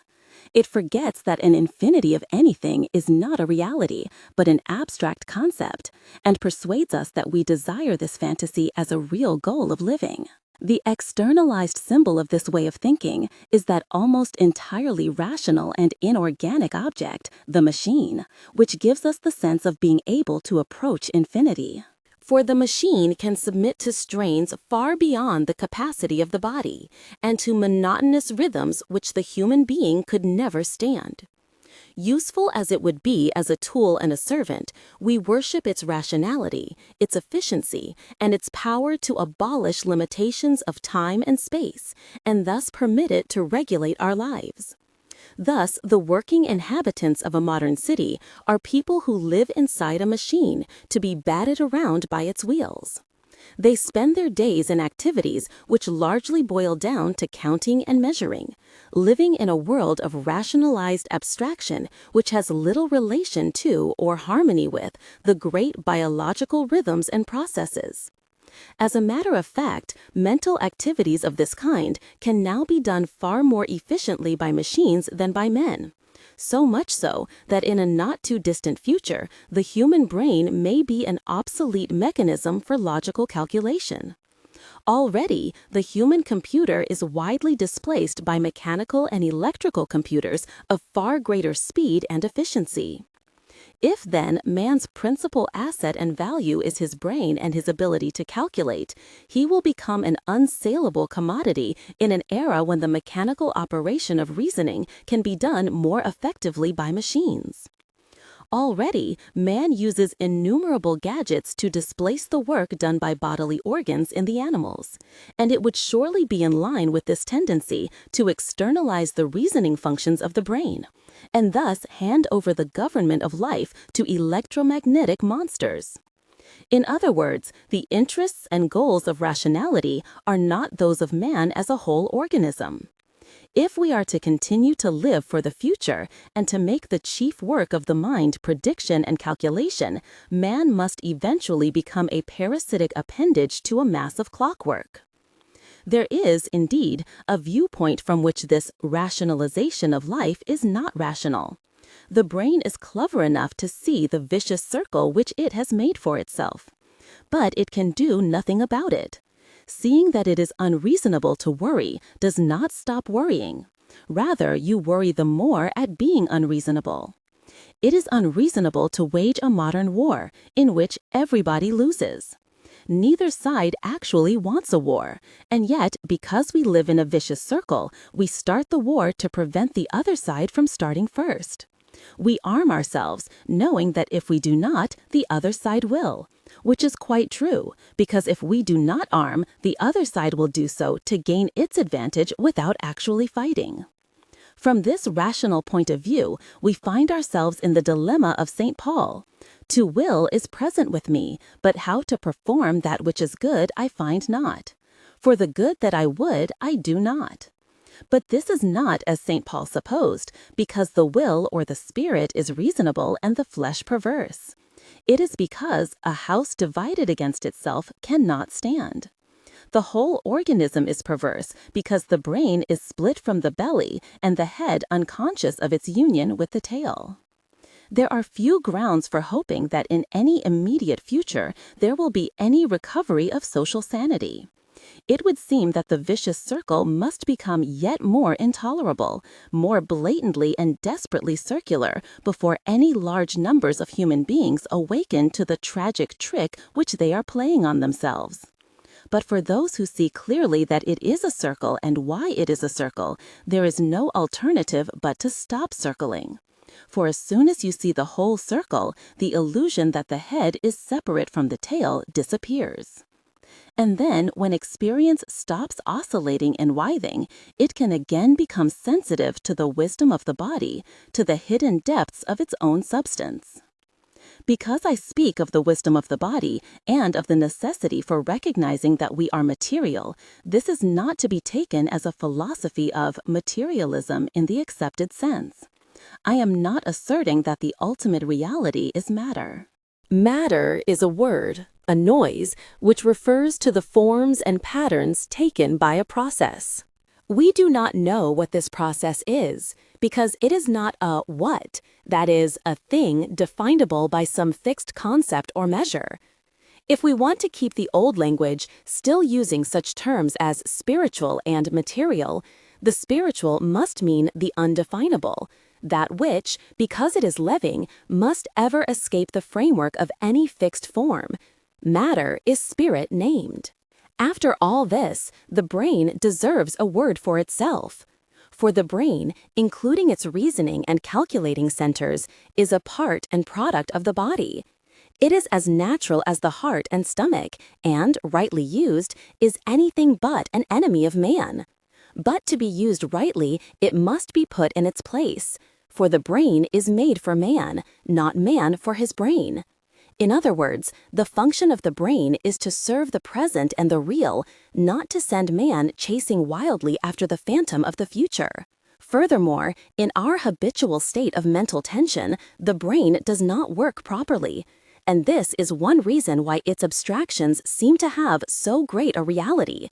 When the heart is out of order, we are clearly conscious of its beating. It becomes a distraction, pounding within the breast. It seems most probable that our preoccupation with thinking and planning, together with the sense of mental fatigue, is a sign of some disorder of the brain. The brain should, and in some cases does, calculate and reason with the unconscious ease of the other bodily organs. After all, the brain is not a muscle, and is thus not designed for effort and strain.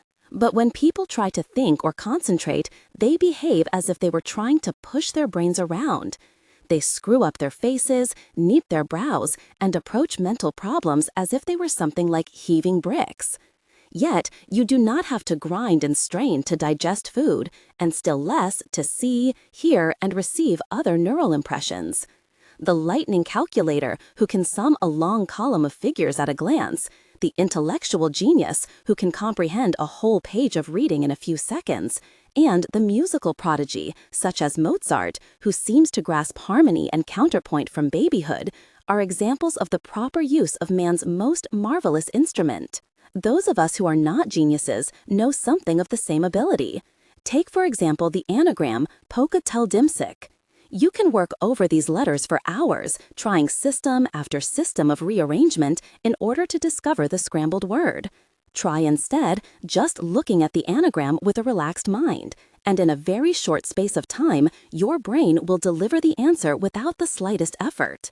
We rightly mistrust the snap answers of strained and wandering minds, but the rapid, effortless, and almost unconscious solution of logical problems is what the brain is supposed to deliver. Working rightly, the brain is the highest form of instinctual wisdom. Thus, it should work like the homing instinct of pigeons and the formation of the fetus in the womb, without verbalizing the process or knowing how it does it. The self-conscious brain, like the self-conscious heart, is a disorder and manifests itself in the acute feeling of separation between I and my experience. The brain can only assume its proper behavior when consciousness is doing what it is designed for, not writhing and whirling to get out of present experience, but being effortlessly aware of it. One of L.L. White's books, The Next Development in Man, Henry Holt, New York, 1943, is quite readable and deeply interesting, while The Unitary Principle in Physics and Biology, Henry Holt, New York, 1949, is strictly for the scientific reader.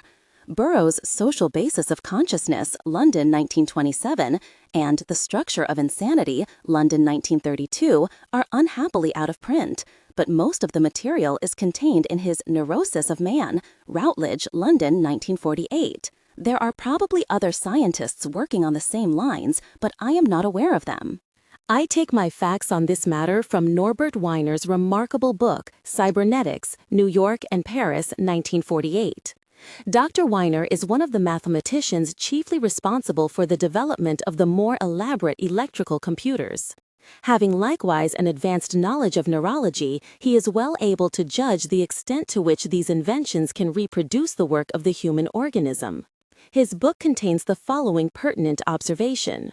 It is interesting to note that we may be facing one of those limitations of nature in which highly specialized organs reach a level of declining efficiency and ultimately lead to the extinction of the species. The human brain may be as far along on its road to this destructive specialization as the great nose horns of the last of the titanotheres, page 180.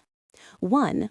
If you don't succeed within 1 minute, read on. Otherwise, you will begin to be annoyed either with yourself or with me, and the consequent strain will interfere with the process.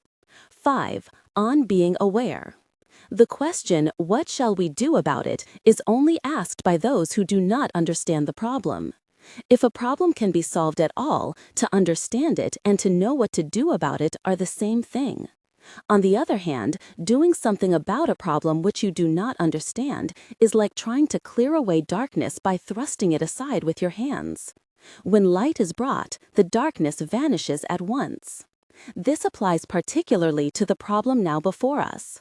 How are we to heal the split between I and me, the brain and the body, man and nature, and bring all the vicious circles which it produces to an end? How are we to experience life as something other than a honey trap in which we are the struggling flies? How are we to find security and peace of mind in a world whose very nature is insecurity, impermanence, and unceasing change? All these questions demand a method and a course of action. At the same time, all of them show that the problem has not been understood. We do not need action, yet. We need more light. Light here means awareness, to be aware of life, of experience as it is at this moment, without any judgments or ideas about it. In other words, you have to see and feel what you are experiencing as it is, and not as it is named.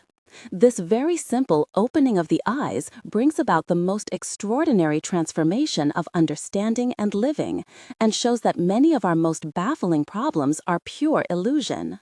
This may sound like an oversimplification because most people imagine themselves to be fully enough aware of the present already, but we shall see that this is far from true.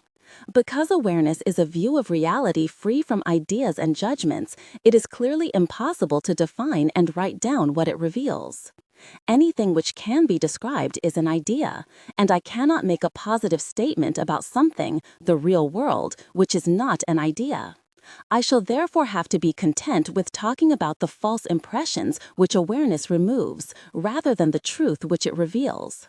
The latter can only be symbolized with words which mean little or nothing to those without a direct understanding of the truth in question. What is true and positive is too real and too living to be described, and to try to describe it is like putting red paint on a red rose. Therefore, most of what follows will have to have a rather negative quality. The truth is revealed by removing things that stand in its light, an art not unlike sculpture, in which the artist creates not by building but by hacking away. We saw that the questions about finding security and peace of mind in an impermanent world showed that the problem had not been understood. Before going any further, it must be clear that the kind of security we are talking about is primarily spiritual and psychological.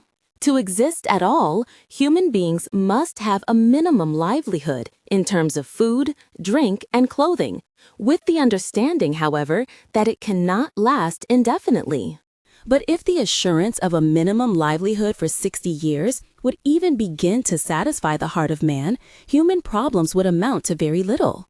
Indeed, the very reason why we do not have this assurance is that we want so much more than the minimum necessities. It must be obvious from the start that there is a contradiction in wanting to be perfectly secure in a universe whose very nature is momentariness and fluidity.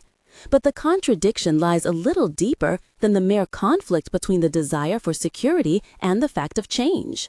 If I want to be secure, that is, protected from the flux of life, I am wanting to be separate from life. Yet it is this very sense of separateness which makes me feel insecure. To be secure means to isolate and fortify the I, but it is just the feeling of being an isolated I which makes me feel lonely and afraid. In other words, the more security I can get, the more I shall want. To put it still more plainly, the desire for security and the feeling of insecurity are the same thing. To hold your breath is to lose your breath. A society based on the quest for security is nothing but a breath retention contest in which everyone is as taut as a drum and as purple as a beet. We look for this security by fortifying and enclosing ourselves in innumerable ways. We want the protection of being exclusive and special, seeking to belong to the safest church, the best nation, the highest class, the right set, and the nice people. These defenses lead to divisions between us, and so to more insecurity, demanding more defenses. Of course, it is all done in the sincere belief that we are trying to do the right things and live in the best way. But this, too, is a contradiction. I can only think seriously of trying to live up to an ideal, to improve myself, if I am split in two pieces. There must be a good I who is going to improve the bad me. I, who has the best intentions, will go to work on wayward me, and the tussle between the two will very much stress the difference between them. Consequently, I will feel more separate than ever, and so merely increase the lonely and cut-off feelings which make me behave so badly. We can hardly begin to consider this problem unless it is clear that the craving for security is itself a pain and a contradiction, and that the more we pursue it, the more painful it becomes. This is true in whatever form security may be conceived. You want to be happy, to forget yourself, and yet the more you try to forget yourself, the more you remember the self you want to forget. You want to escape from pain, but the more you struggle to escape, the more you inflame the agony. You are afraid and want to be brave, but the effort to be brave is fear trying to run away from itself. You want peace of mind, but the attempt to pacify it is like trying to calm the waves with a flat iron. We are all familiar with this kind of vicious circle in the form of worry. We know that worrying is futile, but we go on doing it because calling it futile does not stop it. We worry because we feel unsafe and want to be safe. Yet it is perfectly useless to say that we should not want to be safe. Calling a desire bad names doesn't get rid of it. What we have to discover is that there is no safety, that seeking it is painful, and that when we imagine that we have found it, we don't like it. In other words, if we can really understand what we are looking for, that safety is isolation, and what we do to ourselves when we look for it, we shall see that we do not want it at all. No one has to tell you that you should not hold your breath for 10 minutes. You know that you can't do it and that the attempt is most uncomfortable. The principal thing is to understand that there is no safety or security. One of the worst vicious circles is the problem of the alcoholic. In very many cases, he knows quite clearly that he is destroying himself, that, for him, liquor is poison, that he actually hates being drunk and even dislikes the taste of liquor. And yet, he drinks. For, dislike it as he may, the experience of not drinking is worse. It gives him the horrors, for he stands face to face with the unveiled, basic insecurity of the world. Herein lies the crux of the matter. To stand face to face with insecurity is still not to understand it. To understand it, you must not face it, but be it. It is like the Persian story of the sage who came to the door of heaven and knocked. From within, the voice of God asked, "Who is there?" And the sage answered, "It is I." "In this house," replied the voice, "there is no room for thee and me." So the sage went away and spent many years pondering over this answer in deep meditation. Returning a second time, the voice asked the same question, and again the sage answered, "It is I." The door remained closed. After some years, he returned for the third time, and, at his knocking, the voice once more demanded, "Who is there?" And the sage cried, "It is thyself." The door was opened. To understand that there is no security is far more than to agree with the theory that all things change, more even than to observe the transitoriness of life. The notion of security is based on the feeling that there is something within us which is permanent, something which endures through all the days and changes of life. We are struggling to make sure of the permanence, continuity, and safety of this enduring core, this center and soul of our being, which we call I. For this we think to be the real man, the thinker of our thoughts, the feeler of our feelings, and the knower of our knowledge. We do not actually understand that there is no security until we realize that this I does not exist. Understanding comes through awareness. Can we then approach our experience, our sensations, feelings, and thoughts quite simply, as if we had never known them before, and, without prejudice, look at what is going on? You may ask, which experiences, which sensations and feelings shall we look at? I will answer, which ones can you look at? The answer is that you must look at the ones you have now.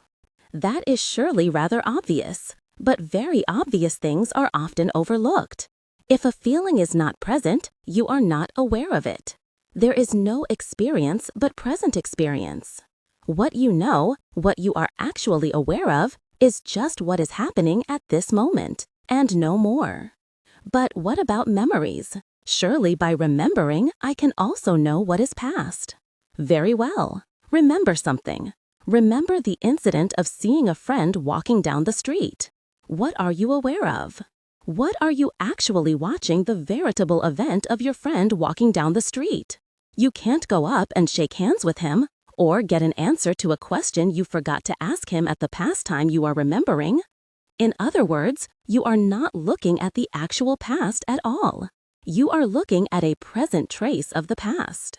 It is like seeing the tracks of a bird on the sand. I see the present tracks. I do not, at the same time, see the bird making those tracks an hour before. The bird has flown, and I am not aware of him. From the tracks, I infer that a bird was there. From memories, you infer that there have been past events, but you are not aware of any past events. You know the past only in the present and as part of the present. We are seeing then that our experience is altogether momentary. From one point of view, each moment is so elusive and so brief that we cannot even think about it before it has gone.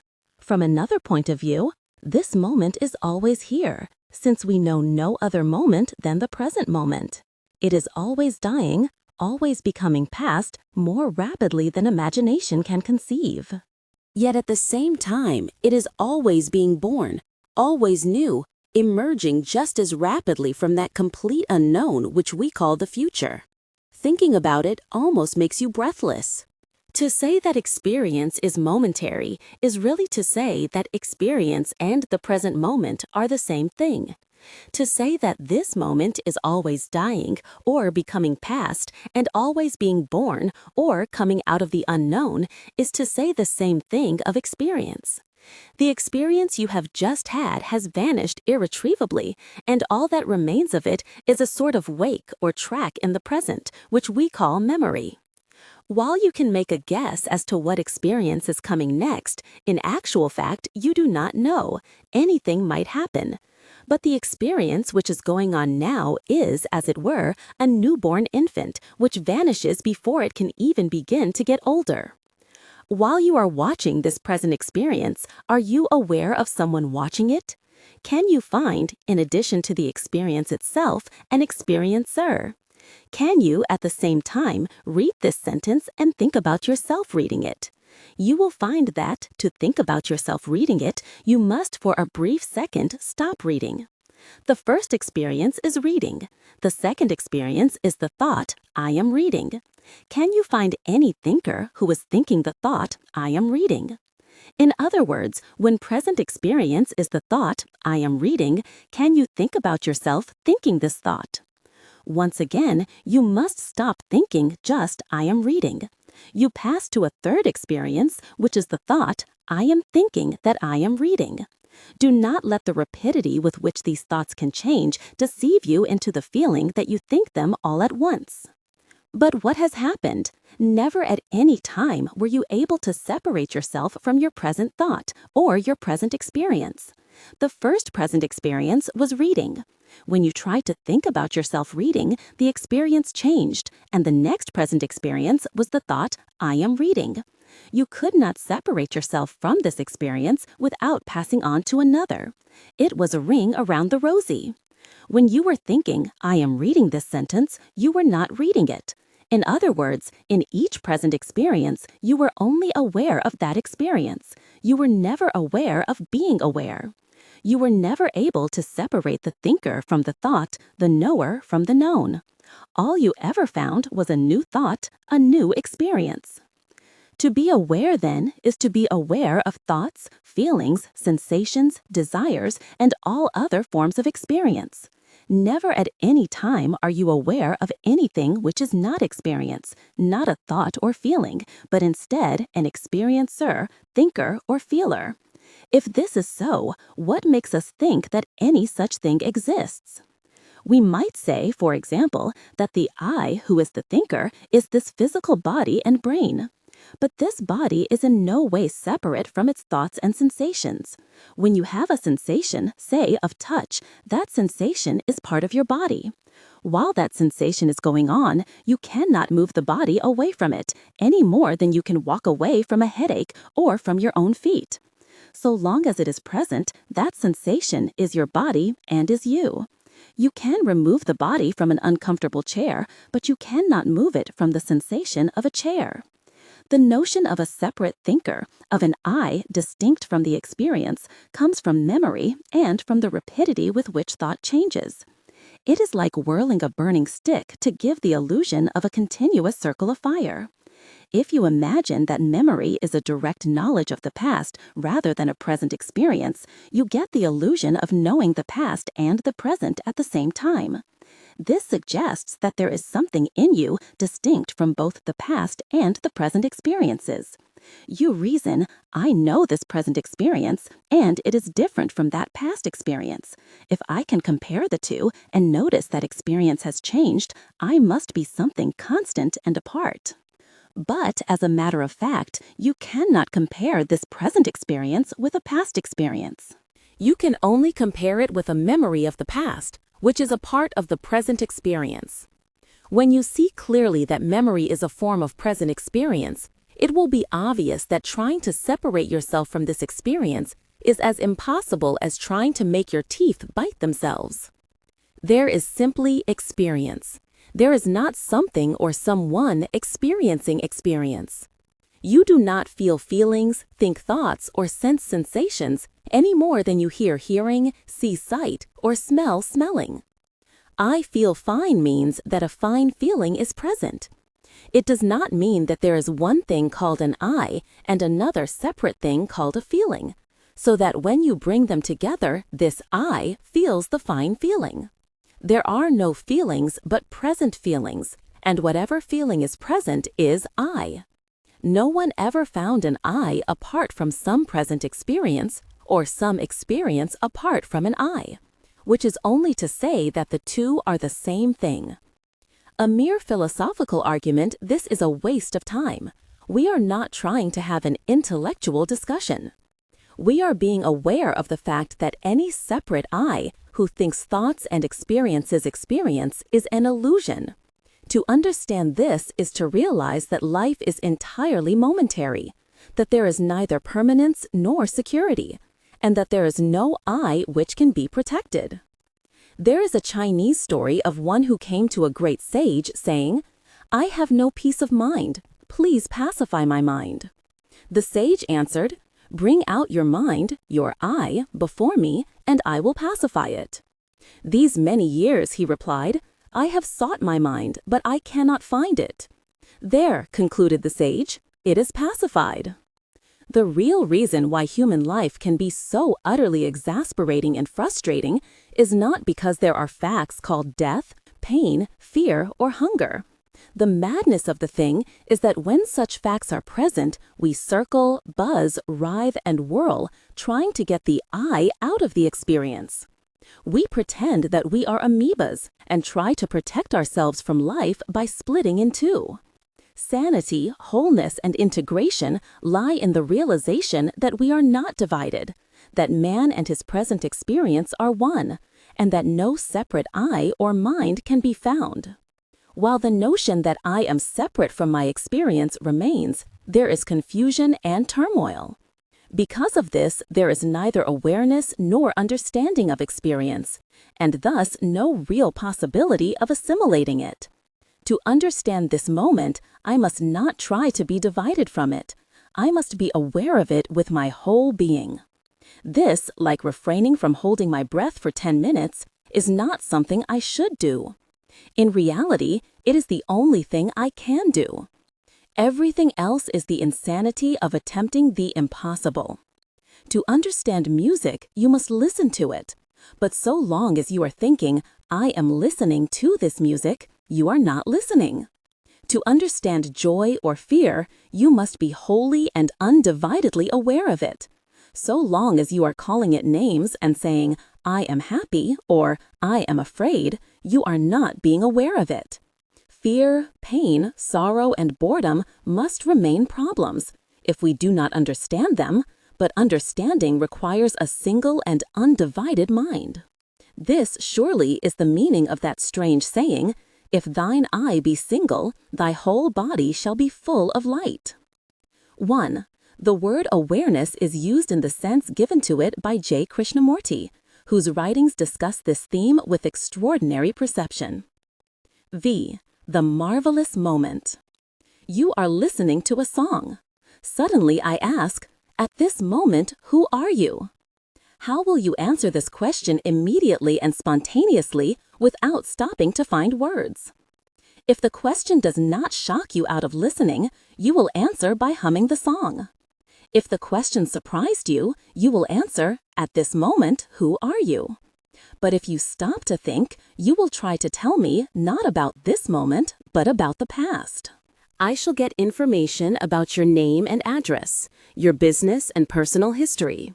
But I asked who you are, not who you were. For to be aware of reality, of the living present, is to discover that at each moment the experience is all. There is nothing else beside it, no experience of you experiencing the experience. Even in our most apparently self-conscious moments, the self of which we are conscious is always some particular feeling or sensation, of muscular tensions, of warmth or cold, of pain or irritation, of breath or of pulsing blood. There is never a sensation of what senses sensations, just as there is no meaning or possibility in the notion of smelling one's nose or kissing one's own lips.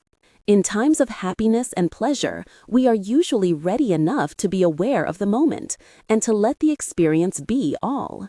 In such moments, we forget ourselves, and the mind makes no attempt to divide itself from itself, to be separate from experience.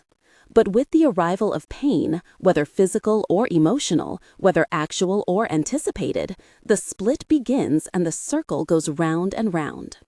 As soon as it becomes clear that I cannot possibly escape from the reality of the present, since I is nothing other than what I know now, this inner turmoil must stop. No possibility remains but to be aware of pain, fear, boredom, or grief in the same complete way that one is aware of pleasure. The human organism has the most wonderful powers of adaptation to both physical and psychological pain. But these can only come into full play when the pain is not being constantly re-stimulated by this inner effort to get away from it, to separate the I from the feeling. The effort creates a state of tension in which the pain thrives. But when the tension ceases, mind and body begin to absorb the pain as water reacts to a blow or cut. There is another story of a Chinese sage who was asked, "How shall we escape the heat?" Meaning, of course, the heat of suffering. He answered, "Go right into the middle of the fire." But how then shall we escape the scorching flame? No further pain will trouble you. We do not need to go as far as China. The same idea comes in the Divine Comedy, where Dante and Virgil find that the way out of hell lies at its very center. In moments of great joy, we do not, as a rule, stop to think, "I am happy," or "This is joy." Ordinarily, we do not pause to think thoughts of this kind until the joy is past its peak, or unless there is some anxiety that it will go away. At such times, we are so aware of the moment that no attempt is made to compare its experience with other experiences. For this reason, we do not name it, for names, which are not mere exclamations, are based on comparisons. Joy is distinguished from sorrow by contrast, by comparing one state of mind with the other. Had we never known joy, it would be impossible to identify sorrow as sorrow. But in reality, we cannot compare joy with sorrow.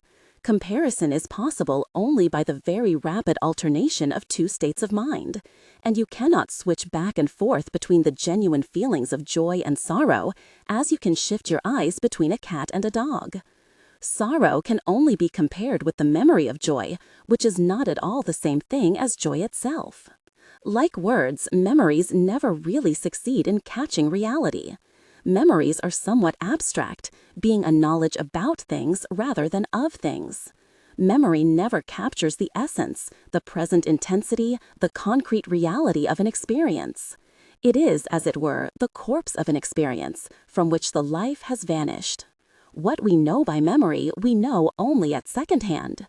Memories are dead because fixed. The memory of your deceased grandmother can only repeat what your grandmother was. But the real present grandmother could always do or say something new, and you were never absolutely sure what she would do next. There are then two ways of understanding an experience. The first is to compare it with the memories of other experiences, and so to name and define it. This is to interpret it in accordance with the dead and the past. The second is to be aware of it as it is, as when, in the intensity of joy, we forget past and future. Let the present be all, and thus do not even stop to think, "I am happy." Both ways of understanding have their uses, but they correspond to the difference between knowing a thing by words and knowing it immediately. A menu is very useful, but it is no substitute for the dinner. A guidebook is an admirable tool, but it is hardly to be compared with the country it describes. The point, then, is that when we try to understand the present by comparing it with memories, we do not understand it as deeply as when we are aware of it without comparison. This, however, is usually the way in which we approach unpleasant experiences. Instead of being aware of them as they are, we try to deal with them in terms of the past. The frightened or lonely person begins at once to think, "I'm afraid," or "I'm so lonely." This is, of course, an attempt to avoid the experience. We don't want to be aware of this present, but as we cannot get out of the present, our only escape is into memories. Here we feel on safe ground, for the past is the fixed and the known, but also, of course, the dead. Thus, to try to get out of safe fear, we endeavor at once to be separate from it and to fix it by interpreting it in terms of memory, in terms of what is already fixed and known. In other words, we try to adapt ourselves to the mysterious present by comparing it with the remembered past, by naming and identifying it. This would all be very well if you were trying to get away from something from which you can get away. It is a useful process for knowing when to come in out of the rain. But it does not tell you how to live with things from which you cannot get away, which are already part of yourself. Your body does not eliminate poisons by knowing their names. To try to control fear or depression or boredom by calling them names is to resort to superstition of trust in curses and invocations. It is so easy to see why this does not work. Obviously, we try to know, name, and define fear in order to make it objective, that is, separate from I. But why are we trying to be separate from fear? Because we are afraid. In other words, fear is trying to separate itself from fear, as if one could fight fire with fire. And this is not all. The more we accustom ourselves to understanding the present in terms of memory, the unknown by the known, the living by the dead, the more desiccated and embalmed, the more joyless and frustrated life becomes. So protected from life, man becomes a sort of mollusk encrusted in a hard shell of tradition, so that when at last reality breaks through, as it must, the tide of pent-up fear runs wild. If, on the other hand, you are aware of fear, you realize that, because this feeling is now yourself, escape is impossible. You see that calling it fear tells you little or nothing about it, for the comparison and the naming is based not on past experience, but on memory. You have then no choice but to be aware of it with your whole being as an entirely new experience. Indeed, every experience is in this sense new, and at every moment of our lives, we are in the midst of the new and the unknown. At this point, you receive the experience without resisting it or naming it, and the whole sense of conflict between I and the present reality vanishes. For most of us, this conflict is ever knowing within us because our lives are one long effort to resist the unknown, the real present in which we live, which is the unknown in the midst of coming into being. Living thus, we never really learn to live with it. At every moment, we are cautious, hesitant, and on the defensive. And all to no avail. For life thrusts us into the unknown willy-nilly, and resistance is as futile and exasperating as trying to swim against a roaring torrent. The art of living in this predicament is neither careless drifting on the one hand, nor fearful clinging to the past and the known on the other. It consists in being completely sensitive to each moment, in regarding it as utterly new and unique, in having the mind open and wholly receptive. This is not a philosophical theory, but an experiment. One has to make the experiment to understand that it brings into play altogether new powers of adaptation to life, of literally absorbing pain and insecurity. It is as hard to describe how this absorption works as to explain the beating of one's heart or the formation of genes. The open mind does this as most of us breathe, without being able to explain it at all. The principle of the thing is clearly something like judo, the gentle, way of mastering an opposing force by giving in to it. The natural world gives us many examples of the great effectiveness of this way. The Chinese philosophy, of which judo itself is an expression, Taoism, drew attention to the power of water to overcome all obstacles by its gentleness and pliability. It showed how the supple willow survives the tough pine in a snowstorm. For whereas the unyielding branches of the pine accumulate snow until they crack, the springy boughs of the willow bend under its weight, drop the snow, and jump back again. If, when swimming, you are caught in a strong current, it is fatal to resist. You must swim with it and gradually edge to the side. One who falls from a height with stiff limbs will break them, but if he relaxes like a cat, he will fall safely. A building without give in its structure will easily collapse in storm or earthquake, and a car without the cushioning of tires and springs will soon come apart on the road. The mind has just the same powers, for it has give and can absorb shocks like water or a cushion. But this giving way to an opposing force is not at all the same thing as running away. A body of water does not run away when you push it. It simply gives at the point of the push and encloses your hand. A shock absorber does not fall down like a bowling pin when struck. It gives and yet stays in the same place. To run away is the only defense of something rigid against an overwhelming force. Therefore, the good shock absorber has not only give, but also stability or weight. This weight is likewise a function of the mind and appears in the much misunderstood phenomenon of laziness. Significantly enough, nervous and frustrated people are always busy, even in being idle, such idleness being the laziness of fear, not of rest. But the mind-body is a system which conserves and accumulates energy. While doing this, it is properly lazy. When the energy is stored, it is just as happy to move, and yet to move skillfully, along the line of least resistance. Thus, it is not only necessity, but also laziness which is the mother of invention. One may observe the unhurried, heavy movements of a skilled laborer at some hard task, and even in going against gravity, the good mountaineer uses gravity, taking slow, heavy strides. He seems to tack up the slope like a sailboat against the wind. In the light of these principles, how does the mind absorb suffering? It discovers that resistance and escape, the I process, is a false move. The pain is inescapable, and resistance as a defense only makes it worse. The whole system is jarred by the shock. Seeing the impossibility of this course, it must act according to its nature, remain stable and absorb. To remain stable is to refrain from trying to separate yourself from a pain because you know that you cannot. Running away from fear is fear. Fighting pain is pain. Trying to be brave is being scared. If the mind is in pain, the mind is pain. The thinker has no other form than his thought. There is no escape. But so long as you are not aware of the inseparability of thinker, you will try to escape. From this follows, quite naturally, absorption. It is no effort. The mind does it by itself. Seeing that there is no escape from the pain, the mind yields to it, absorbs it, and becomes conscious of just pain without any I feeling it or resisting it.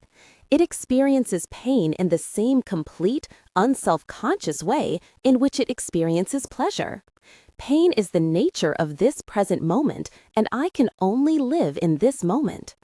Sometimes, when resistance ceases, the pain simply goes away or dwindles to an easily tolerable ache. At other times it remains, but the absence of any resistance brings about a way of feeling pain so unfamiliar as to be hard to describe. The pain is no longer problematic. I feel it, but there is no urge to get rid of it, for I have discovered that pain and the effort to be separate from it are the same thing. Wanting to get out of pain is the pain. It is not the reaction of an I distinct from the pain. When you discover this, the desire to escape merges into the pain itself and vanishes. Discounting aspirin for the moment, you cannot remove your head from a headache as you can remove your hand from a flame. You equals head equals ache. When you actually see that you are the pain, pain ceases to be a motive, for there is no one to be moved. It becomes, in the true sense, of no consequence. It hurts, period. This, however, is not an experiment to be held in reserve as a trick for moments of crisis. It is a way of life. It means being aware, alert, and sensitive to the present moment, always, in all actions and relations whatsoever, beginning at this instant. This, in turn, depends upon seeing that you have really no choice but to be aware, because you cannot separate yourself from the present and you cannot define it. You can, indeed, refuse to admit this, but only at the cost of the immense and futile effort of spending your whole life resisting the inevitable. Once this is understood, it is really absurd to say that there is a choice or an alternative between these two ways of life, between resisting the stream in fruitless panic and having one's eyes opened to a new world, transformed and ever new with wonder. The key is understanding. To ask how to do this, what is the technique or method, what are the steps and rules, is to miss the point utterly. Methods are for creating things which do not yet exist. We are concerned here with understanding something which is. the present moment. This is not a psychological or spiritual discipline for self-improvement. It is simply being aware of this present experience and realizing that you can neither define it nor divide yourself from it.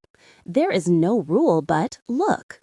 It is no mere poetic sentiment to say that, with the mind thus opened, we look into a new world, as new as on the first day of creation, when the morning stars sang together and all the sons of God shouted for joy. By trying to understand everything in terms of memory, the past, and words, we have, as it were, had our noses in the guidebook for most of our lives and have never looked at the view.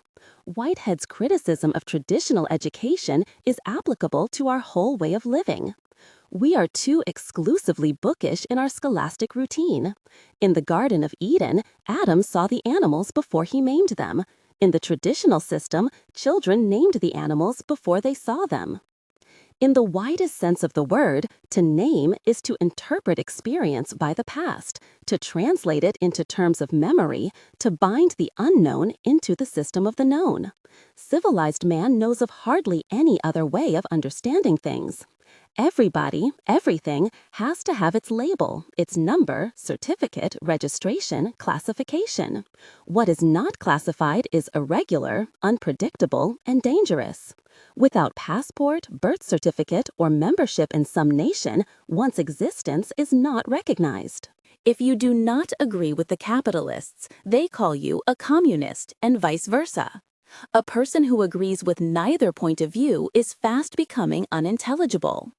That there is a way of looking at life apart from all conceptions, beliefs, opinions, and theories is the remotest of all possibilities from the modern mind. If such a point of view exists, it can only be in the vacant brain of a moron. We suffer from the delusion that the entire universe is held in order by the categories of human thought, fearing that if we do not hold to them with the utmost tenacity, everything will vanish into chaos. We must repeat memory, thought, language, and logic are essential to human life. They are one half of sanity. But a person, a society, which is only half sane is insane. To look at life without words is not to lose the ability to form words, to think, remember, and plan. To be silent is not to lose your tongue. On the contrary, it is only through silence that one can discover something new to talk about. One who talked incessantly without stopping to look and listen would repeat himself ad nauseum. It is the same with thinking, which is really silent talking. It is not, by itself, open to the discovery of anything new, for its only novelties are simply rearrangements of old words and ideas. There was a time when language was constantly being enriched by new words, a time when men, like Adam, saw things before they named them. Today, almost all new words are rearrangements of old words, for we are no longer thinking creatively. By this, I do not mean that we ought all to be popping with inventions and revolutionary discoveries. This is the always rare power of those who can both see the unknown and interpret it. For most of us, the other half of sanity lies simply in seeing and enjoying the unknown, just as we can enjoy music without knowing either how it is written or how the body hears it. Certainly, the revolutionary thinker must go beyond thought. He knows that almost all his best ideas come to him when thinking has stopped. He may have struggled and struggled to understand a problem in terms of old ways of thinking, only to find it impossible. But when thought stops from exhaustion, the mind is open to see the problem as it is, not as it is verbalized, and at once it is understood. But going beyond thought is not reserved to men of genius. It is open to all of us insofar as the mystery of life is not a problem to be solved, but a reality to be experienced. It is given to many to be seers, but to few to be prophets. Many can listen to music, but few can perform and compose. But you cannot even listen if you can hear only in terms of the past. What should we make of one of Mozart's symphonies if our ears were attuned only to the music of tom-toms? We might get the rhythms, but almost nothing of the harmony and melody. In other words, we should fail to discover an essential element of the music. To be able to hear, much less write, such a symphony, men had to discover new noises: the vibrations of catgut, the sound of air in a tube, and the hum of a plucked wire. They had to discover the whole world of tone as something entirely different from pulse. If I can only conceive pulse, I cannot appreciate tone. If I can think of painting only as a way of making colored photographs without a camera, I can see nothing but ineptitude in the Chinese landscape. We learn nothing of very much importance when it can be explained entirely in terms of past experience. If it were possible to understand all things in terms of what we know already, we could convey the sense of color to a blind man with nothing but sound, taste, touch, and smell. If this is true in the various arts and sciences, it is 1,000 times more true when we come to the understanding of life in a larger sense and want to have some knowledge of the ultimate reality, or God. It is surely absurd to seek God in terms of a preconceived idea of what God is. To seek thus is only to find what we know already, which is why it is so easy to deceive oneself into all manner of supernatural experiences and visions. To believe in God and to look for the God you believe in is simply to seek confirmation of an opinion. To ask for a revelation of God's will and then to test it by reference to your preconceived moral standards is to make a mockery of asking. You knew the answer already.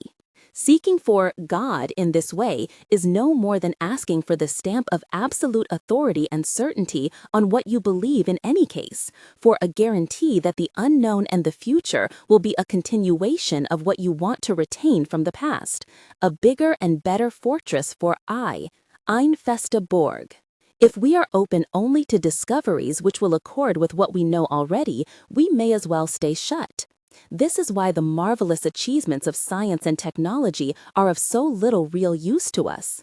It is in vain that we can predict and control the course of events in the future unless we know how to live in the present. It is in vain that doctors prolong life if we spend the extra time being anxious to live still longer. It is in vain that engineers devise faster and easier means of travel if the new sights that we see are merely sorted and understood in terms of old prejudices. It is in vain that we get the power of the atom if we are just to continue in the rut of blowing people up. Tools such as bees, as well as the tools of language and thought, are of real use to men only if they are awake, not lost in the dreamland of past and future, but in the closest touch with that point of experience where reality can alone be discovered, this moment. Here life is alive, vibrant, vivid, and present, containing depths which we have hardly begun to explore. But to see and understand it at all, the mind must not be divided into I and this experience. The moment must be what it always is, all that you are and all that you know. In this house there is no room for thee and me. 1 A.N. Whitehead, Science and the Modern World, Cambridge, 1933, page 249. 7. The transformation of life. The white man fancies himself as a practical person who wants to get results. He is impatient with theory and with any discussion which does not immediately get down to concrete applications. This is why the behavior of Western civilization might be described in general as much ado about nothing. The proper meaning of theory is not idle speculation, but vision, and it was rightly said that where there is no vision, the people perish. But vision in this sense does not mean dreams and ideals for the future. It means understanding of life as it is, of what we are and what we are doing. Without such understanding, it is simply ridiculous to talk of being practical and getting results. It is like walking busily in a fog. You just go round and round. You do not know where you are going, nor what results you really want. To minds that think in this way, what we have discussed so far may seem too theoretical. These ideas are all very well, but do they work? Yet, I must ask, what do you mean by work? The usual working test of a philosophy is whether it makes people better and happier, whether it results in peace, cooperation, and prosperity. Yet, this is a meaningless criterion without much theoretical understanding. What do you mean by happiness? What are better people better for? About what will you cooperate? What will you do with peace and prosperity? The answer to these questions depends entirely on what we are and what we actually want now. If, for example, we want at the same time both peace and isolation, brotherhood and security for I, happiness and permanence, our wants are contradictory. Their results, however practical we may be about getting them, will be further contradictions. It is the old story of wanting to have your cake and eat it, to which the only possible conclusion is that you put it in your stomach and keep it there until you have violent indigestion. If we must be nationalists and have a sovereign state, we cannot also expect to have world peace. If we want to get everything at the lowest possible cost, we cannot expect to get the best possible quality, the balance between the two being mediocrity. If we make it an ideal to be morally superior, we cannot at the same time avoid self-righteousness. If we cling to belief in God, we cannot likewise have faith, since faith is not clinging but letting go. When we have made up our minds as to what we do want, there remain indeed many practical and technical problems. But there is no point at all in discussing these until we have made up our minds. There is, in turn, no possibility of making up our minds so long as they are split in two, so long as I am one thing and experience another. If the mind is the directive force behind action, the mind and its vision of life must be healed before action can be anything but conflict. Something must therefore be said about the healed vision of life which comes with full awareness, for it involves a deep transformation of our view of the world. As well as words can describe it, this transformation consists in knowing and feeling that the world is an organic unity. In the ordinary way, we know this as a matter of information, but do not feel it to be true. Certainly, most people feel separate from everything that surrounds them. On the one hand, there is myself, and on the other, the rest of the universe. I am not rooted in the earth like a tree. I rattle around independently. I seem to be the center of everything, and yet cut off and alone. I can feel what is going on inside my own body, but I can only guess what is going on in others. My conscious mind must have its roots and origins in the most unfathomable depths of being, yet it feels as if it lived all by itself in this tight little skull. Nevertheless, the physical reality is that my body exists only in relation to this universe, and in fact, I am as attached to it and dependent on it as a leaf on a tree. I feel cut off only because I am split within myself, because I try to be divided from my own feelings and sensations. What I feel and sense, therefore, seems foreign to me. And on being aware of the unreality of this division, the universe does not seem foreign anymore. For I am what I know. What I know is I. The sensation of a house across the street or of a star in outer space is no less I than an itch on the sole of my foot or an idea in my brain. In another sense, I am also what I do not know. I am not aware of my own brain as a brain. In just the same way, I am not aware of the house as a thing apart from my sensation of it. I know my brain as thoughts and feelings, and I know the house as sensations. In the same way and sense that I do not know my own brain or the house as a thing in itself, I do not know the private thoughts in your brain. But my brain, which is also I, your brain and the thoughts within it, as well as the house across the street, are all forms of an inextricably intertwined process called the real world. Conscious or unconscious of it as I may be, it is all I in the sense that the sun, the air, and human society are just as vital to me as my brain or my lungs. If, then, this brain is my brain, unaware of it as I am, the sun is my sun, the air my air, and society my society. Certainly, I cannot command the sun to be egg-shaped, nor force your brain to think differently. I cannot see the inside of the sun, nor can I share your private feelings. Yet neither can I change the shape or structure of my own brain, nor have a sensation of it as a contraption like a cauliflower. But if my brain is nonetheless I, the sun is I, the air is I, and society of which you are a member is also I, for all these things are just as essential to my existence as my brain. That there is a sun apart from my sensation of it is an inference. The fact that I have a brain, though I cannot see it, is likewise an inference. We know about these things only in theory and not by immediate experience. But this external world of theoretical objects is, apparently, just as much a unity as the internal world of experience. From experience, I infer that it exists. And because experience is a unity, I am my sensations, I must likewise infer that this theoretical universe is a unity, that my body and the world form a single process. Now, there have been many theories about the unity of the universe, but they have not delivered human beings from the isolation of egotism, from conflict, and from the fear of life. Because there is a world of difference between an inference and a feeling. You can reason that the universe is a unity without feeling it to be so. You can establish the theory that your body is a movement in an unbroken process, which includes all suns and stars, and yet continue to feel separate and lonely. For the feeling will not correspond to the theory until you have also discovered the unity of inner experience. Despite all theories, you will feel that you are isolated from life so long as you are divided within. But you will cease to feel isolated when you recognize, for example, that you do not have a sensation of the sky. You are that sensation. For all purposes of feeling, your sensation of the sky is the sky, and there is no you apart from what you sense, feel, and know.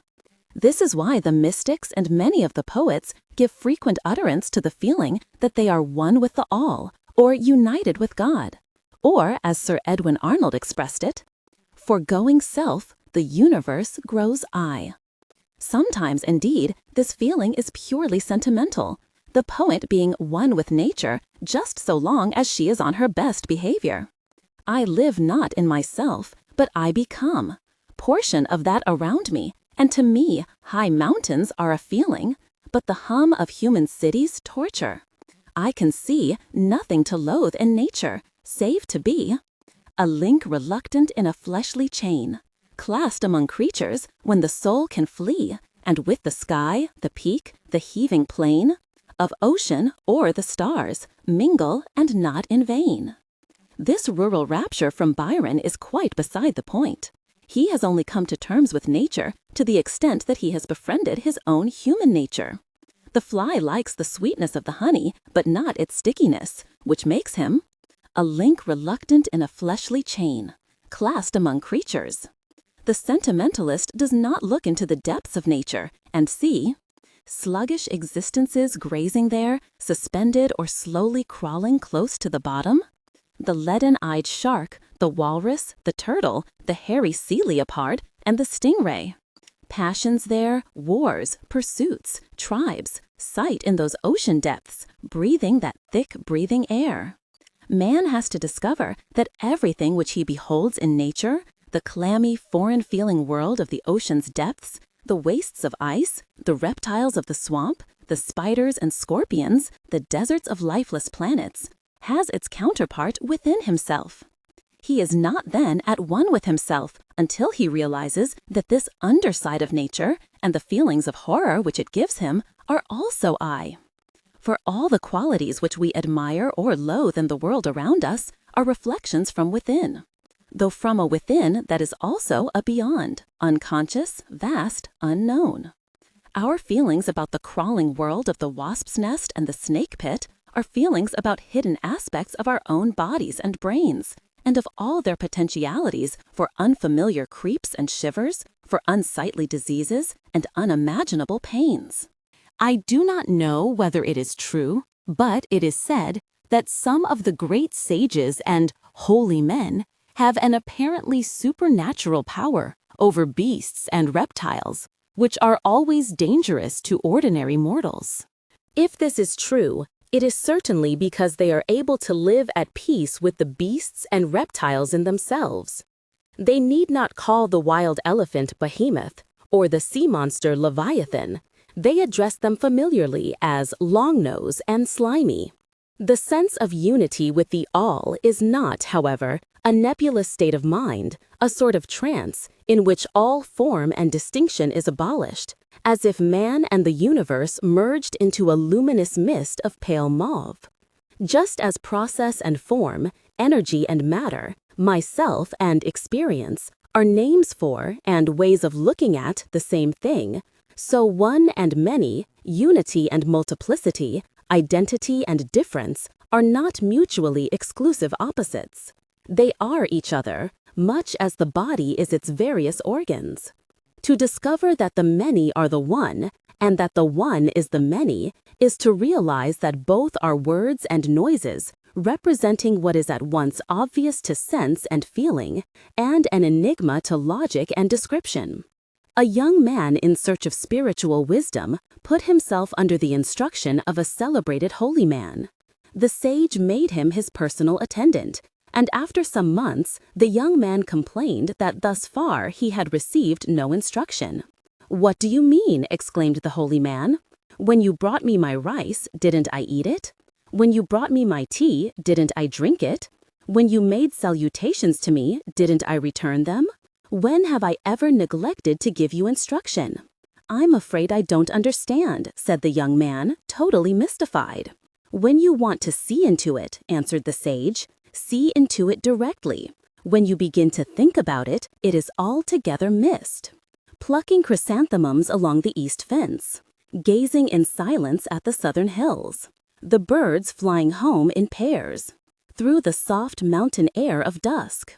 In these things there is a deep meaning, but when we are about to express it, we suddenly forget the words.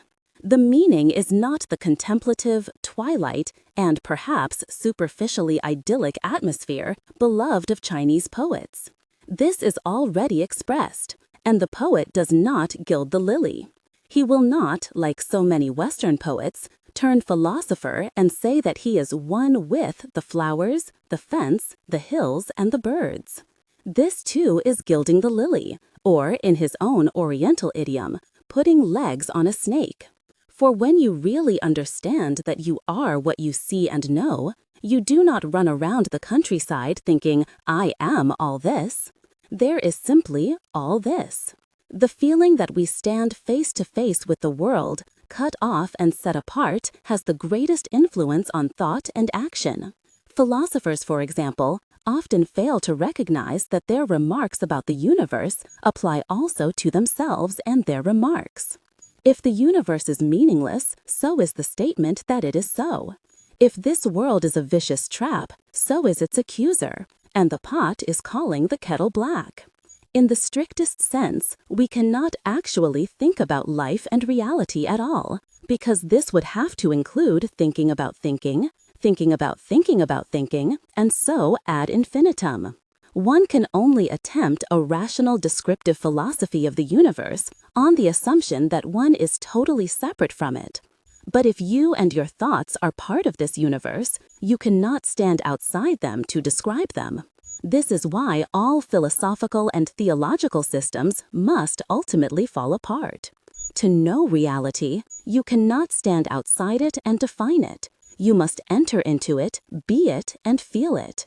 Speculative philosophy, as we know it in the West, is almost entirely a symptom of the divided mind, of man trying to stand outside himself and his experience in order to verbalize and define it. It is a vicious circle, like everything else which the divided mind attempts.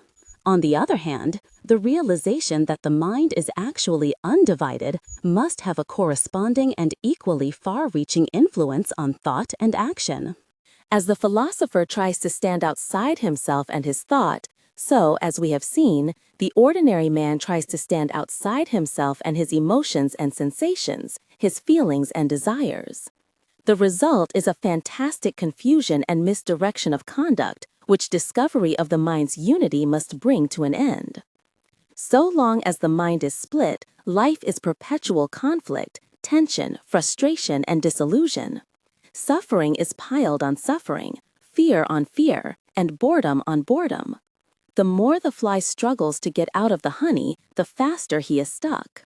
Under the pressure of so much strain and futility, It is no wonder at all that men seek release in violence and sensationalism, and in the reckless exploitation of their bodies, their appetites, the material world, and their fellow men. What this must add to the necessary and unavoidable pains of existence is incalculable. But the undivided mind is free from this tension of trying always to stand outside oneself and to be elsewhere than here and now. Each moment is lived completely, and there is thus a sense of fulfillment and completeness. The divided mind comes to the dinner table and pecks at one dish after another, rushing on without digesting anything to find one better than the last. It finds nothing good because there is nothing which it really tastes. When, on the other hand, you realize that you live in, that indeed you are this moment now and no other, that apart from this there is no past and no future, you must relax and taste to the full, whether it be pleasure or pain. At once it becomes obvious why this universe exists, why conscious beings have been produced, why sensitive organs, why space, time, and change. The whole problem of justifying nature, of trying to make life mean something in terms of its future, disappears utterly. Obviously, it all exists for this moment. It is a dance, and when you are dancing, you are not intent on getting somewhere. You go round and round, but not under the illusion that you are pursuing something or fleeing from the jaws of hell. How long have the planets been circling the sun? Are they getting anywhere, and do they go faster and faster in order to arrive? How often has the spring returned to the earth? Does it come faster and fancier every year, to be sure to be better than last spring, and to hurry on its way to the spring that shall outspring all springs? The meaning and purpose of dancing is the dance. Like music also, it is fulfilled in each moment of its course. You do not play a sonata in order to reach the final chord. And if the meanings of things were simply in ends, composers would write nothing but finales. It might, however, be observed in passing that the music specially characteristic of our culture is progressive in some respects and does at times seem to be decidedly on its way to a future climax. But when it gets there, it does not know what to do with itself. Beethoven, Brahms, and Wagner were particularly guilty of working up to colossal climaxes and conclusions, and then blasting away at the same chord over and over again, ruining the moment by being reluctant to leave it. When each moment becomes an expectation, life is deprived of fulfillment, and death is dreaded, for it seems that here expectation must come to an end. While there is life, there is hope, and if one lives on hope, death is indeed the end. But to the undivided mind, death is another moment, complete like every moment, and cannot yield its secret unless lived to the full. And I laid me down with a will. Death is the epitome of the truth that in each moment we are thrust into the unknown. Here all clinging to security is compelled to cease, and wherever the past is dropped away and safety abandoned, life is renewed. Death is the unknown in which all of us lived before birth. Nothing is more creative than death, since it is the whole secret of life. Es heißt, dass das Past muss abanden, dass das Unwesen kann nicht avoiden, das Ei kann nicht kontinuieren und das Nichts kann ultimativ fixt. Wenn ein Mann nus dies, er lebt für das erste Mal in seinem Leben. Bei Holden is Brech, er löst es, bei Lessen is Go, er findet es. Und solang du das nicht hast, dieses, stirb und werde, bist du nur ein trüber Gast auf der dunklen Erde. 1. Goethe, westöstlicher Divan. As long as you do not know how to die and come to life again, you are but a sorry traveler on this dark earth. 8. Kreative Moralität. It is perhaps a paradox to talk about creative morality, for morality is derived from a word meaning custom and convention, and the regulation of life by rules.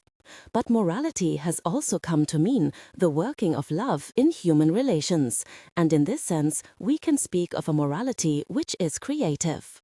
Saint Augustine described it as love and do what you will. But the problem has always been how to love what you do not like. If morality is the art of living together, it is clear that rules, or rather techniques, have a place in it. For many of the problems of a community are technical problems: the distribution of wealth and population, the proper management of natural resources, the organization of family life, the care of the sick and disabled, and the harmonious adaptation of individual differences. The moralist is therefore a technician who is consulted on these problems as one consults an architect on building a house or an engineer on erecting a bridge. Like medicine, shoemaking, cookery, tailoring, farming, and carpentry, living together requires a certain know-how. It demands the acquisition and use of certain skills. But the moralist has, in practice, become much more than a technical consultant. He has become a skald. From his pulpit or his study, he harangues the human race, issuing praise and blame, mostly blame, like fire from the mouth of a dragon. For people do not take his advice. They ask how it is best to act under such and such circumstances. He tells them, and they seem to agree that he is right. But then they go away and do something different, for they find his advice too difficult or have a strong desire to do the opposite. This happens so regularly that the moralist loses his temper and begins to call them ad names. When this has no effect, he resorts to physical violence, implementing his advice with policemen, punishments, and prisons. For the community is its own moralist. It elects and pays judges, policemen, and preachers, as if to say, when I am difficult, please kick me. At first sight, the problem seems to boil down to this: morals are for avoiding an unfair distribution of pleasure and pain. This means that some individuals must get less pleasure and more pain. As a rule, these individuals will only submit to the sacrifice under the threat of still more pain if they do not cooperate. This is based on the assumption that every man is for himself and observes the interests of the community only to the extent that these are obviously his own interests. From this, moralists have evolved the theory that man is basically selfish, or that he has an inherent bias towards evil. The natural man lives for one motive: to protect his body from pain and to associate it with pleasure. Because he can only feel with his own body, he has little interest in the feelings of other bodies. Therefore, he will only take interest in other bodies under the stimulus of rewards and punishments, that is, by an exploitation of his self-interest in the interest of the community. Happily, the problem is not quite so simple, for among the things that give man pleasure are relations with other human beings. Conversation, eating together, singing, dancing, having children, and cooperation in work, which many hands make light. Indeed, one of the highest pleasures is to be more or less unconscious of one's own existence, to be absorbed in interesting sights, sounds, places, and people. Conversely, one of the greatest pains is to be self-conscious, to feel unabsorbed and cut off from the community and the surrounding world. But this whole problem has no solution while we think about it in terms of the pleasure-pain motivation, or indeed in terms of any motivation at all. For man has a moral problem which other community-living animals do not have, for the very reason that he is so much concerned with motives. If it is true that man is necessarily motivated by the pleasure-pain principle, there is no point whatsoever in discussing human conduct. Motivated conduct is determined conduct. It will be what it will be, no matter what anyone has to say about it. There can be no creative morality unless man has the possibility of freedom.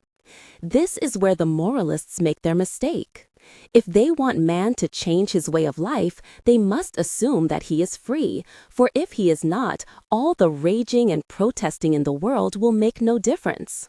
On the other hand, a man who is acting from the fear of a moralist's threats or from the lure of his promises is not making a free act.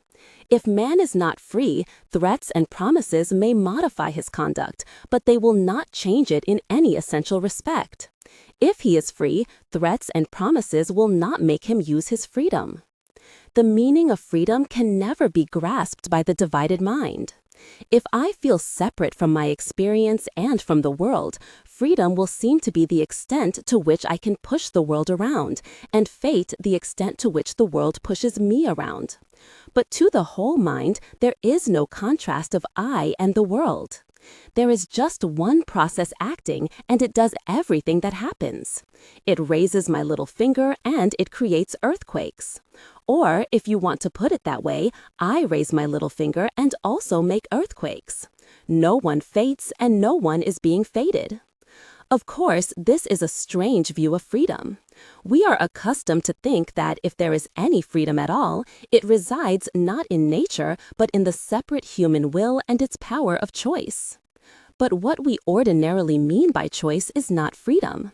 Choices are usually decisions motivated by pleasure and pain, and the divided mind acts with the sole purpose of getting I into pleasure and out of pain.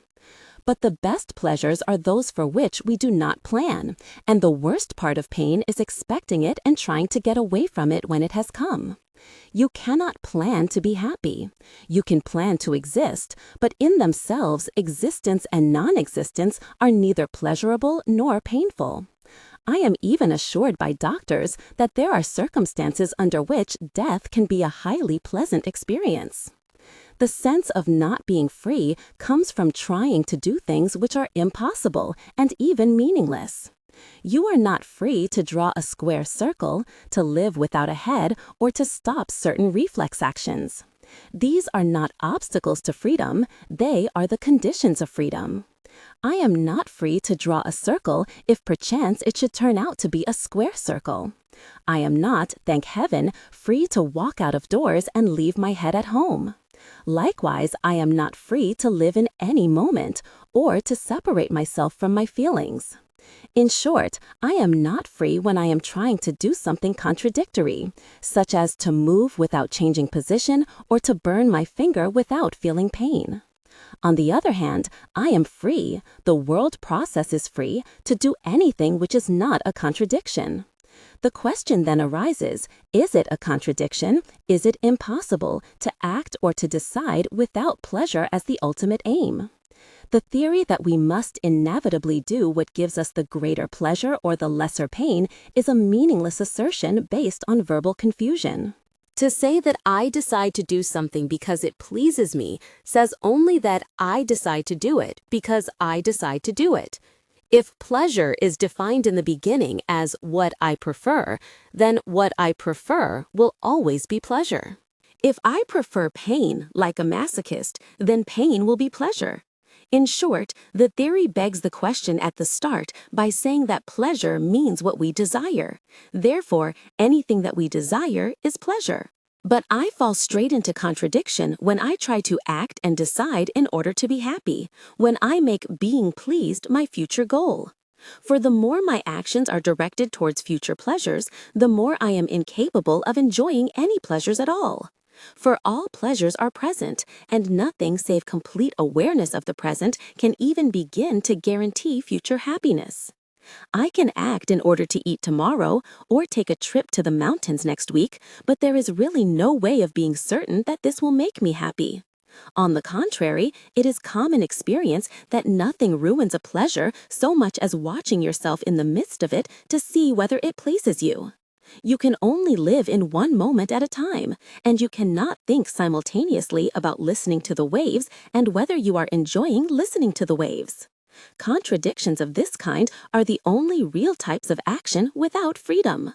There is another theory of determinism which states that all our actions are motivated by unconscious mental mechanisms, and that for this reason, even the most spontaneous decisions are not free. This is but another example of split-mindedness, for what is the difference between me and mental mechanisms, whether conscious or unconscious? Who is being moved by these processes? The notion that anyone is being motivated comes from the persisting illusion of I.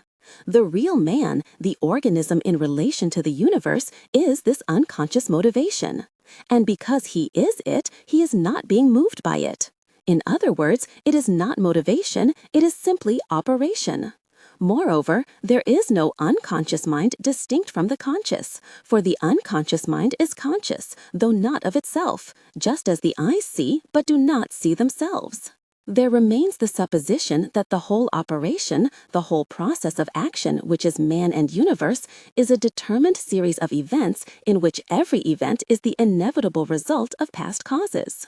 We cannot go into this problem exhaustively or even adequately, but it is perhaps enough to realize for the moment that this is one of the biggest open questions of science, which is far from reaching a decision.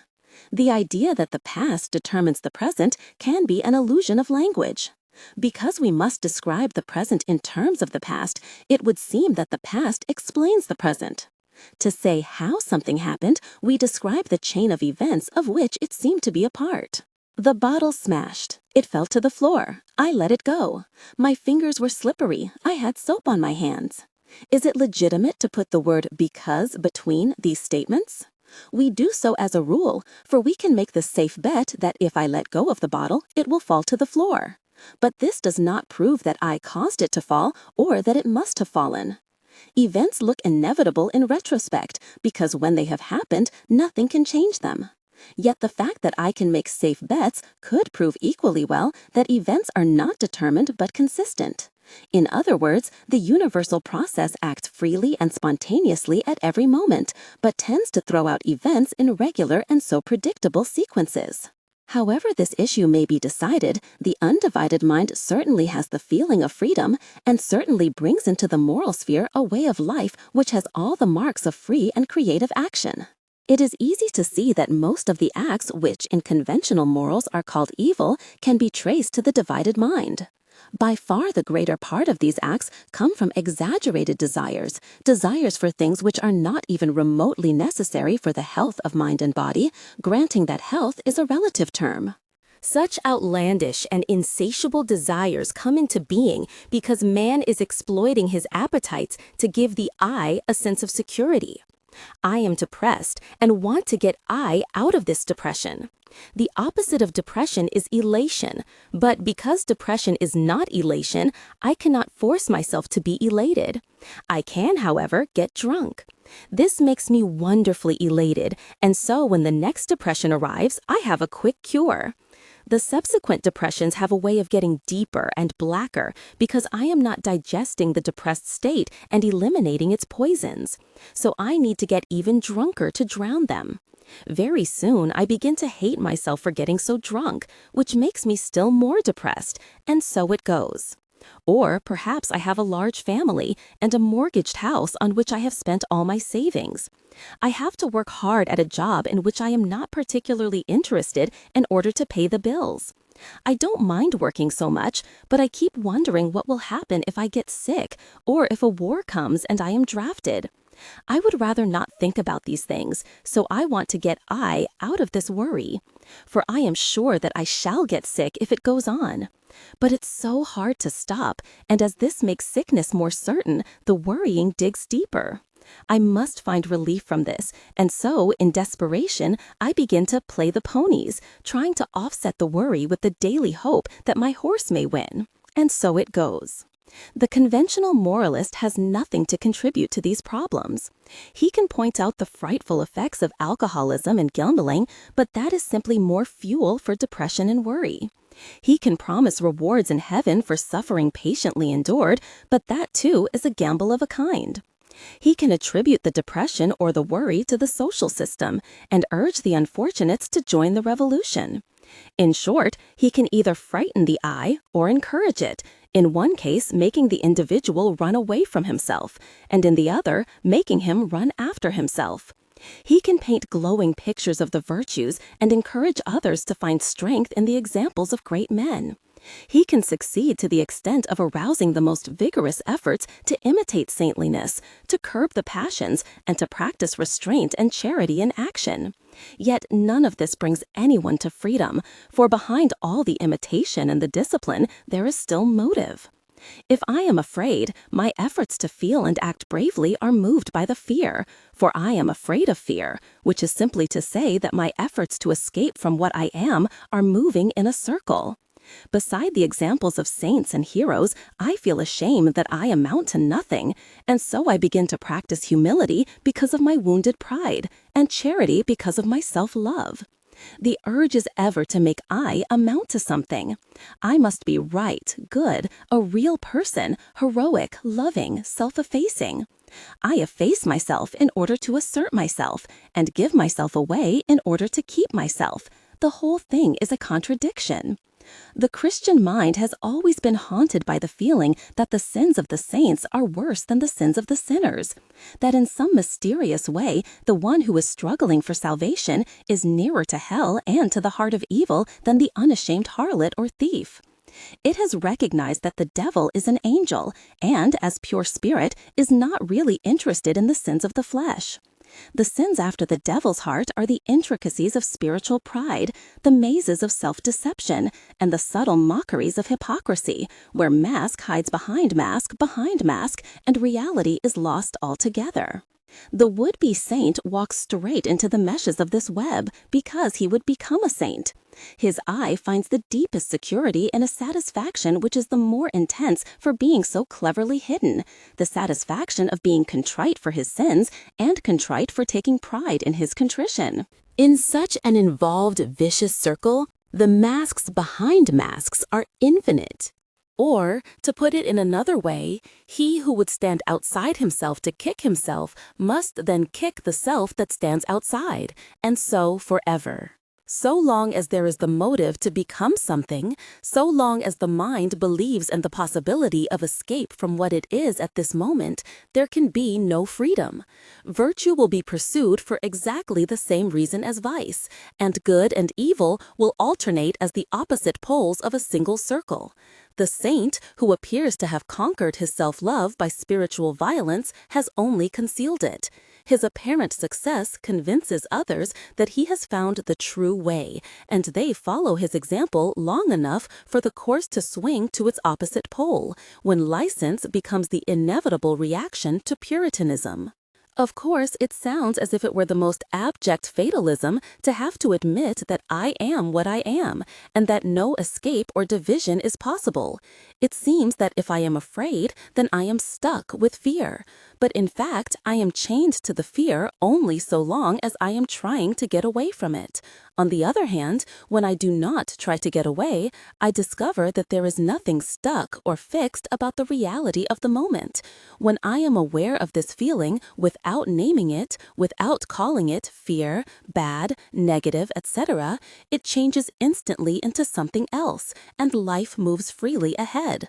The feeling no longer perpetuates itself by creating the feeler behind it. We can perhaps see now why the undivided mind is not moved into those escapes from the present which are usually called evil.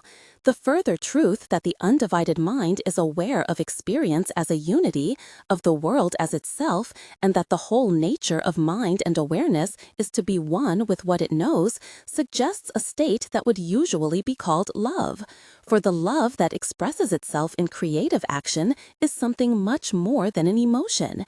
It is not something which you can feel and know, remember and define. Love is the organizing and unifying principle which makes the world a universe and the disintegrated mass a community. It is the very essence and character of mind and becomes manifest in action when the mind is whole. For the mind must be interested or absorbed in something, just as a mirror must always be reflecting something. When it is not trying to be interested in itself, as if a mirror would reflect itself, it must be interested or absorbed in other people and things. There is no problem of how to love. We are love, and the only problem is the direction of love, whether it is to go straight out like sunlight or to try to turn back on itself like a candle under a bushel. Released from the circle of attempted self-love, the mind of man draws the whole universe into its own unity, as a single dewdrop seems to contain the entire sky. This, rather than any mere emotion, is the power and principle of free action and creative morality. On the other hand, the morality of rules and regulations based on rewards and punishments, even when these are as intangible as the pain of guilt and the pleasure of self-respect, has no relation to free action. It is a way of ruling slaves by benevolent exploitation of their illusions, and, however far pursued, can never lead to freedom. Where there is to be creative action, it is quite beside the point to discuss what we should or should not do in order to be right or good. A mind that is single and sincere is not interested in being good, in conducting relations with other people so as to live up to a rule. Nor, on the other hand, is it interested in being free, in acting perversely just to prove its independence. Its interest is not in itself, but in the people and problems of which it is aware. These are itself. It acts not according to the rules, but according to the circumstances of the moment, and the well it wishes to others is not security, but liberty. Nothing is really more inhuman than human relations based on morals. When a man gives bread in order to be charitable, lives with a woman in order to be faithful, eats with a Negro in order to be unprejudiced, and refuses to kill in order to be peaceful, he is as cold as a clam. He does not actually see the other person. Only a little less chilly is the benevolence springing from pity, which acts to remove suffering because it finds the sight of it disgusting. But there is no formula for generating the authentic warmth of love. It cannot be copied. You cannot talk yourself into it or rouse it by straining at the emotions or by dedicating yourself solemnly to the service of mankind. Everyone has love, but it can only come out when he is convinced of the impossibility and the frustration of trying to love himself. This conviction will not come through condemnations, through hating oneself, through calling self-love all the bad names in the universe. It comes only in the awareness that one has no self to love. 9. Religion Reviewed. We began this book with the assumption that science and scientific philosophy give no grounds for religious belief. We did not argue the point, but took it as the point of departure. We adopted the prevalent view that the existence of God, of any absolutes, and of an eternal order beyond this world is without logical support or meaning. We accepted the notion that such ideas are of no value for scientific prediction, and that all known events can be explained more simply without them. At the same time, we said that religion had no need to oppose this view, for almost all the spiritual traditions recognize that there is a stage in man's development when belief, in contrast to faith, and its securities have to be left behind. To this point, I do not think that we have claimed anything which cannot be verified by experiment, or asserted anything which seriously conflicts with a scientific view of the world. Yet we have now come to a position from which the principal ideas of religion and traditional metaphysics can once more become intelligible, not as beliefs, but as valid symbols of experience. Science and religion are talking about the same universe, but they are using different kinds of language. In general, the statements of science have to do with the past and the future. The scientist describes events. He tells us how things happen by giving us a detailed account of what has happened. He finds that events occur in various frequencies and orders, and on this basis he makes bets or predictions, in the light of which we can make practical arrangements and adaptations to the course of events. To make these bets, he does not need to know about God or eternal life. He needs to know the past, what has happened already. On the other hand, the statements of religion have to do with the present. But both religious and scientific people are under the impression that religion is more concerned with the past and the future. This is a natural misunderstanding because religion seems to make assertions about how this world began and how it will end. It has long been connected with prophecy, which is surely the same thing as prediction. It states that this world was made by God and that He made it for a purpose which will be fulfilled in the distant future, in the life of the world to come. It insists furthermore that man has an immortal soul and prophesies that it will survive his physical death and live everlastingly. The scientist therefore seems justified in saying that such predictions cannot be verified and that they are made with precious little reference to past events known to have happened. When he tries to discover the grounds upon which these predictions are made, he finds them emotional rather than rational. Religious people hope or believe that these things will be true. Nevertheless, in the history of every important religion, there have been those who understood religious ideas and statements in a very different way. On the whole, this has been more true of the East than of the West, though Christian history contains a long list of men and women who could have talked on common ground with Orthodox Hindus and Buddhists. From this other and, we think, deeper point of view, religion is not a system of predictions. Its doctrines have to do, not with the future and the everlasting, but with the present and the eternal. They are not a set of beliefs and hopes, but, on the contrary, a set of graphic symbols about present experience. Traditionally, these symbols are of two kinds. One describes the religious way of understanding the present in the form of concrete images and stories. The other describes it in an abstract, negative language, which is often similar to the language of academic philosophy. For convenience, we can call these two kinds of symbol the religious and the metaphysical. But we must remember that metaphysic, in this sense, is not speculative philosophy. It is not an attempt to anticipate science and give a logical description of the universe and its origins. It is a way of representing a knowledge of the present. Religious symbols are specially characteristic of Christianity, Islam, and Judaism, whereas doctrines of the Oriental type are more metaphysical. We said that science and religion are both talking about the same world, and throughout this book we have never been concerned with anything but everyday life, with things which can be seen, felt, and experienced. We shall therefore be told by religious critics that we are reducing religion to naturalism, that we are identifying God with nature, and making a mockery and travesty of religion by taking away its essential supernatural content. But when you ask theologians what they mean by these supernatural, they burst immediately into scientific language. They talk about a God having concrete reality distinct from this universe, and speak of him in terms of past history and future predictions. They insist that the supernatural world is not of the same order as the universe studied by science, but exists on another plane of being, invisible to our natural senses. It begins to sound like something psychic, something of the same order as the phenomena of telepathy, clairvoyance, and clairaudience. Yet this is naturalism pure and simple. It is even pseudoscience. For science and naturalism are not necessarily concerned only with things visible to the senses. No one has seen electrons or quanta, nor been able to construct a sensual image of curved space. If psychic phenomena exist, there is no reason to suppose that they cannot be studied scientifically, and that they are not simply another aspect of nature. Indeed, science is concerned with innumerable things which cannot be experienced with the senses, and which are not present to immediate experience. For example, the entire past, the process of gravity, the nature of time, and the weights of planets and stars. These invisible things are inferred from immediate experience by logic. They are hypotheses which seem to give a reasonable explanation of observed events.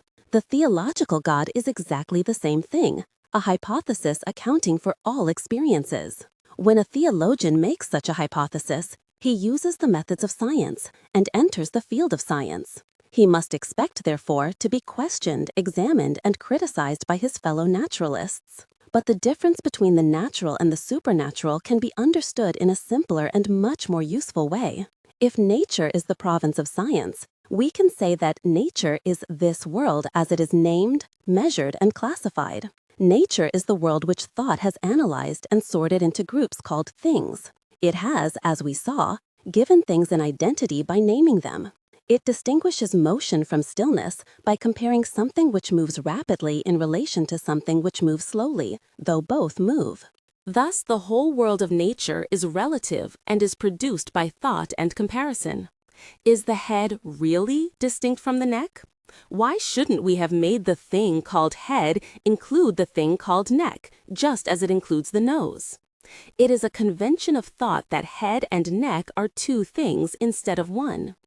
In this sense, the ancient metaphysicians are perfectly right when they say that the whole universe is a product of the mind. They mean the universe of things. On the other hand, the supernatural and absolute world consists of the mysterious reality which we have so named, classified, and divided.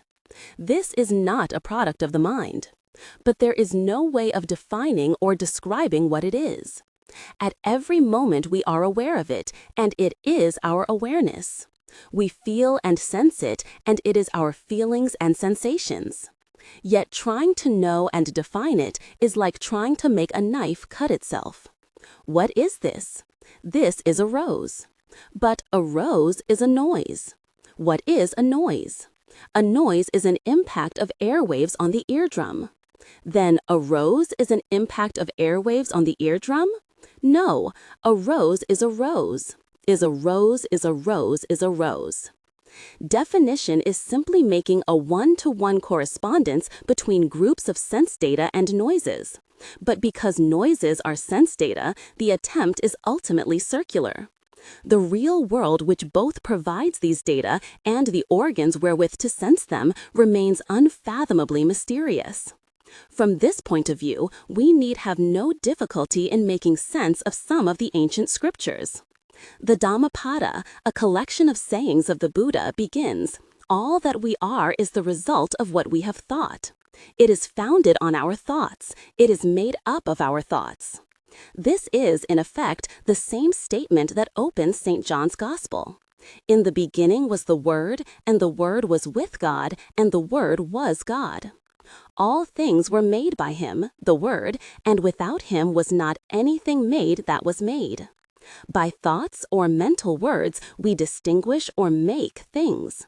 Without thoughts, there are no things. There is just undefined reality. If you want to be poetic, you can liken this undefined reality to the Father, because it is the origin or basis of things. You can call thought the Son, of one substance with the Father. The Son by whom all things were made. The Son who must be crucified if we are to see the Father, just as we must look at reality without words to see it as it is. Thereafter, the Son rises from the dead and returns to heaven. And likewise, when we see reality as it is, we are free to use thought without being fooled by it. It returns to heaven in the sense that we recognize it as part of reality and not something standing outside it. Otherwise, we can use the negative metaphysical language about this undefined reality. It is the infinite, not the definite. It is the eternal, the ever-present, not the past and future, not the conventions of thought and time. It is the unchanging in the sense that the idea of change is but another word, another definition, which the reality called change surpasses. Obviously, if all movement is relative, there is no absolute movement. It would be meaningless to say that all bodies in the universe are moving uniformly at 10,000 miles per minute, because all has excluded any other body with respect to which they could be said to move. Metaphysical language is negative because it is trying to say that words and ideas do not explain reality. It is not trying to persuade us that reality is something like a boundless mass of transparent jelly. It does not speak of some impalpable abstraction, but of this very world in which we live. This experience, which we call things, colors, sounds, smells, tastes, forms, and weights, is, in itself, no thing, no form, no number, no nothing, but at this moment we behold it. We are then beholding the God which traditional doctrines call the boundless, formless, infinite, eternal, undivided, unmoved, and unchanging reality. The absolute behind the relative, the meaning behind thoughts and words. Naturally, the meaning is meaningless, because unlike words, it does not have meaning, but is meaning. By itself, a tree is meaningless, but it is the meaning of the word tree. It is easy to see that this kind of language, whether in its religious or metaphysical forms, can lead to all manner of misunderstanding. For when the mind is divided, and I wants to get away from present experience, the whole notion of a supernatural world is its happy hideout. The I is resisting an unhappy change, and so clings to the unchanging absolute, forgetting that this absolute is also the unfixed. When life provides some bitter experience, the I can only support it with the guarantee that it is part of the plan of a loving Father God. But this very guarantee makes it impossible to realize the love of God, which, as is well known, requires the giving up of I. The misunderstanding of religious ideas is vividly illustrated in what men have made of the doctrine of immortality, heaven, and hell. But now it should be clear that eternal life is the realization that the present is the only reality, and that past and future can be distinguished from it in a conventional sense alone. The moment is the door of heaven, the straight and narrow way that leadeth unto life, because there is no room in it for the separate I. In this experience, there is no one experiencing the experience. The rich man cannot get through this door because he carries too much baggage. He is clinging to the past and the future. One might quote whole pages from the spiritual literature of all times to show that eternal life has been understood in this sense. The following from Eckhart will suffice. The now moment in which God made the first man, and the now moment in which the last man will disappear, and the now moment in which I am speaking, are all one in God, in whom there is only one now. Look, the person who lives in the light of God is conscious neither of time past nor of time to come, but only of one eternity. Therefore, he gets nothing new out of future events, nor from chance, for he lives in the now moment that is, unfailingly, in verdure newly clad.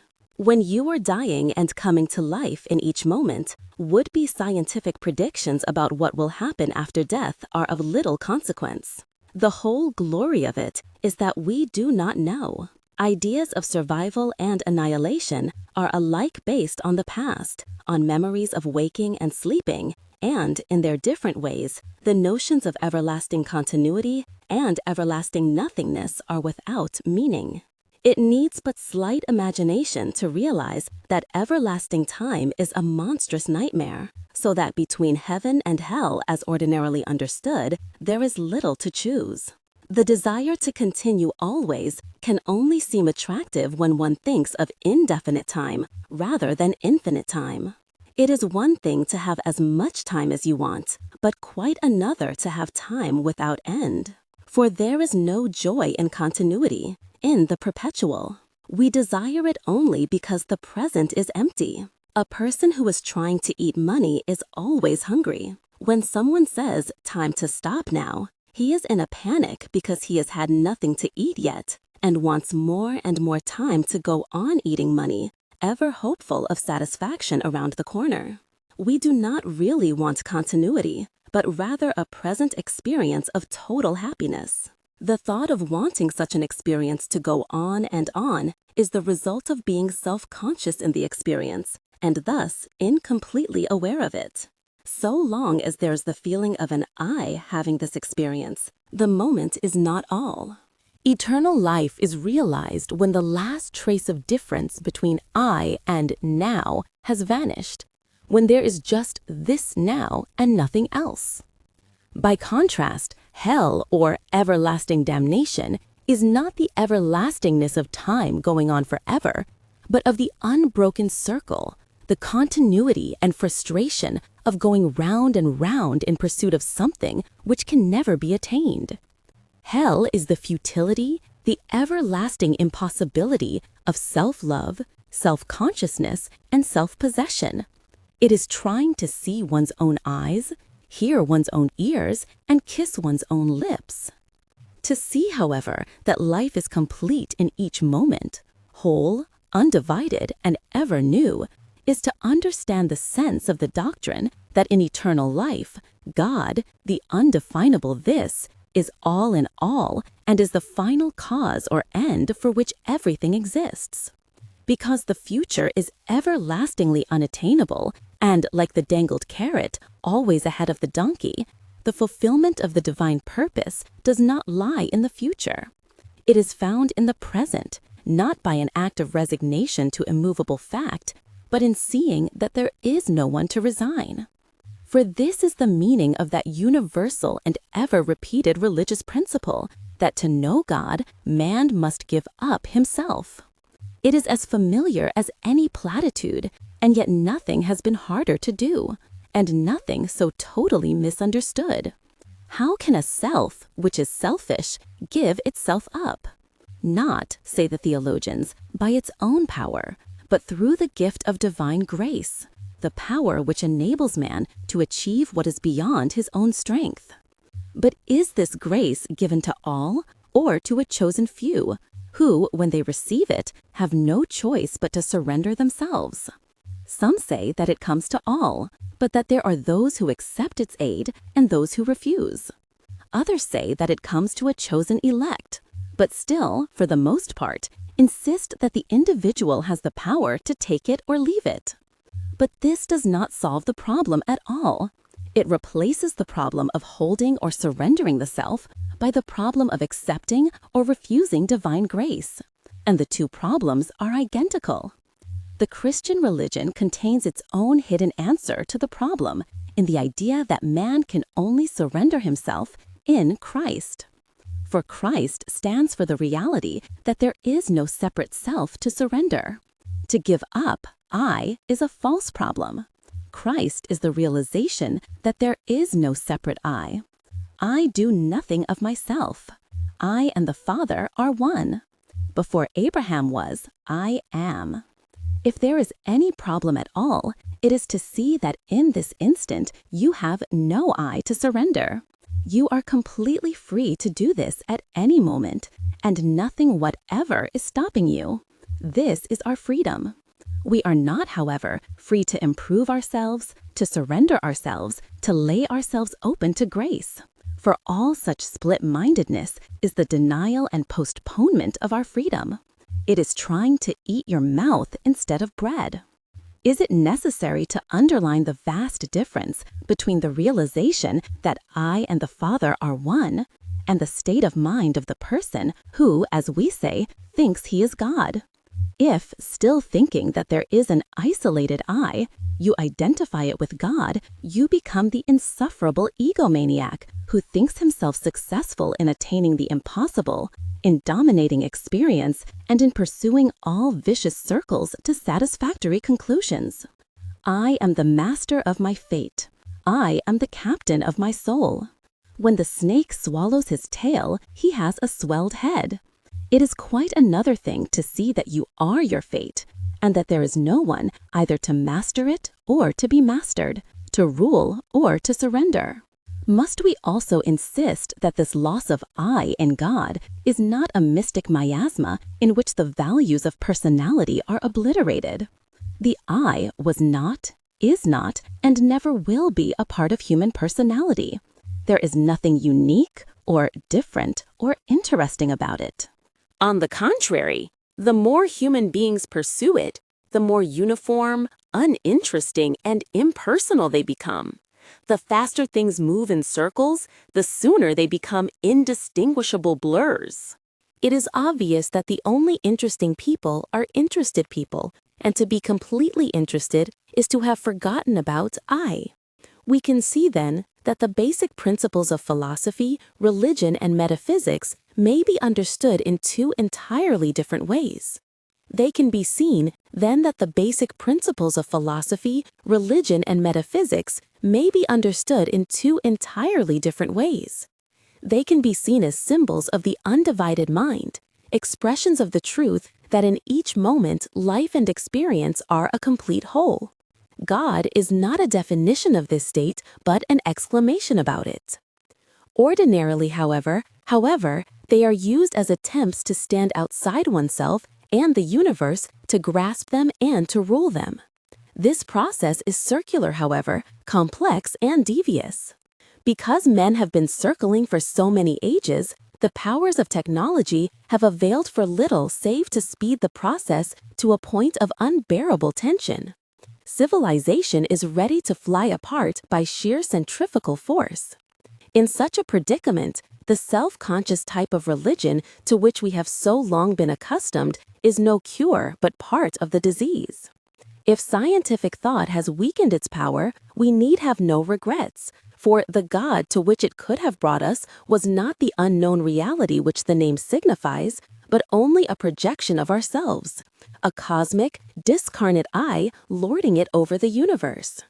The true splendor of science is not so much that it names and classifies, records and predicts, but that it observes and desires to know the facts, whatever they may turn out to be.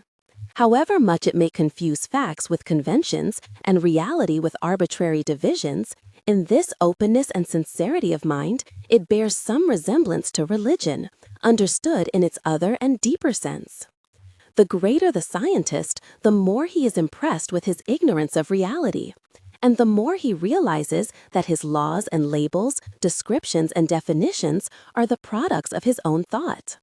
They help him to use the world for purposes of his own devising rather than to understand and explain it. The more he analyzes the universe into infinitesimals, the more things he finds to classify, and the more he perceives the relativity of all classification. What he does not know seems to increase in geometric progression to what he knows. Steadily he approaches the point where what is unknown is not a mere blank space in a web of words, but a window in the mind, a window whose name is not ignorance, but wonder. The timid mind shuts this window with a bang and is silent and thoughtless about what it does not know in order to chatter the more about what it thinks it knows. It fills up the uncharted spaces with mere repetition of what has already been explored. But the open mind knows that the most minutely explored territories have not really been known at all, but only marked and measured 1,000 times over. And the fascinating mystery of what it is that we mark and measure must in the end tease us out of thought, until the mind forgets to circle and to pursue its own processes and becomes aware that to be at this moment is pure miracle. In ways that differ but little, this is the last word of Western and Eastern wisdom alike. The Hindu Upanishads say, "He who thinks that God is not comprehended, by him God is comprehended. But he who thinks that God is comprehended knows him not. God is unknown to those who know him, and is known to those who do not know him at all." Goethe says it in words which, to the modern mind, may be plainer. The highest to which man can attain is wonder, and if the prime phenomenon makes him wonder, let him be content. Nothing higher can it give him, and nothing further should he seek for behind it. Here is the limit. Or, there are the words of St. John of the Cross, one of the greatest seers of the Christian tradition. One of the greatest favors bestowed on the soul transiently in this life is to enable it to see so distinctly and to feel so profoundly that it cannot comprehend God at all. These souls are herein somewhat like the saints in heaven, where they who know him most perfectly perceive most clearly that he is infinitely incomprehensible. For those who have the less clear vision do not perceive so clearly, as do these others, how greatly he transcends their vision. In such wonder there is not hunger but fulfillment. Almost everyone has known it, but only in rare instance, when the startling beauty or strangeness of a scene drew the mind away from its self-pursuit, and for a moment made it unable to find words for the feeling. We are then most fortunate to be living in a time when human knowledge has gone so far that it begins to be at a loss for words, not at the strange and marvelous alone, but at the most ordinary things. The dust on the shelves has become as much of a mystery as the remotest stars. We know enough of both to know that we know nothing. Eddington, the physicist, is nearest to the mystics, not in his airier flights of fancy, but when he says quite simply, something unknown is doing we don't know what. In such a confession, thought has moved full circle, and we are again as children. To those still feverishly intent upon explaining all things, upon securing the water of life firmly in paper and string, this confession says nothing and means nothing but defeat. To others, the fact that thought has completed a circle is a revelation of what man has been doing. not only in philosophy, religion, and speculative science, but also in psychology and morals, in everyday feeling and living. His mind has been in a whirl to be away from itself and to catch itself. Ye suffer from yourselves, none else compels. None other holds you that ye live and die, and whir upon the wheel, and hug and kiss its spokes of agony, its tire of tears, its nave of nothingness. Discovering this, the mind becomes whole. The split between I and me, man and the world, the ideal and the real, comes to an end. Paranoia, the mind beside itself, becomes metanoia, the mind with itself, and so free from itself. Free from clutching at themselves, the hands can handle. Free from looking after themselves, the eyes can see. Free from trying to understand itself, thought can think. In such feeling, seeing, and thinking, life requires no future to complete itself, nor explanation to justify itself. In this moment, it is finished. This is likewise what Vedanta doctrine terms the self, the Atman, transcending all experienced things.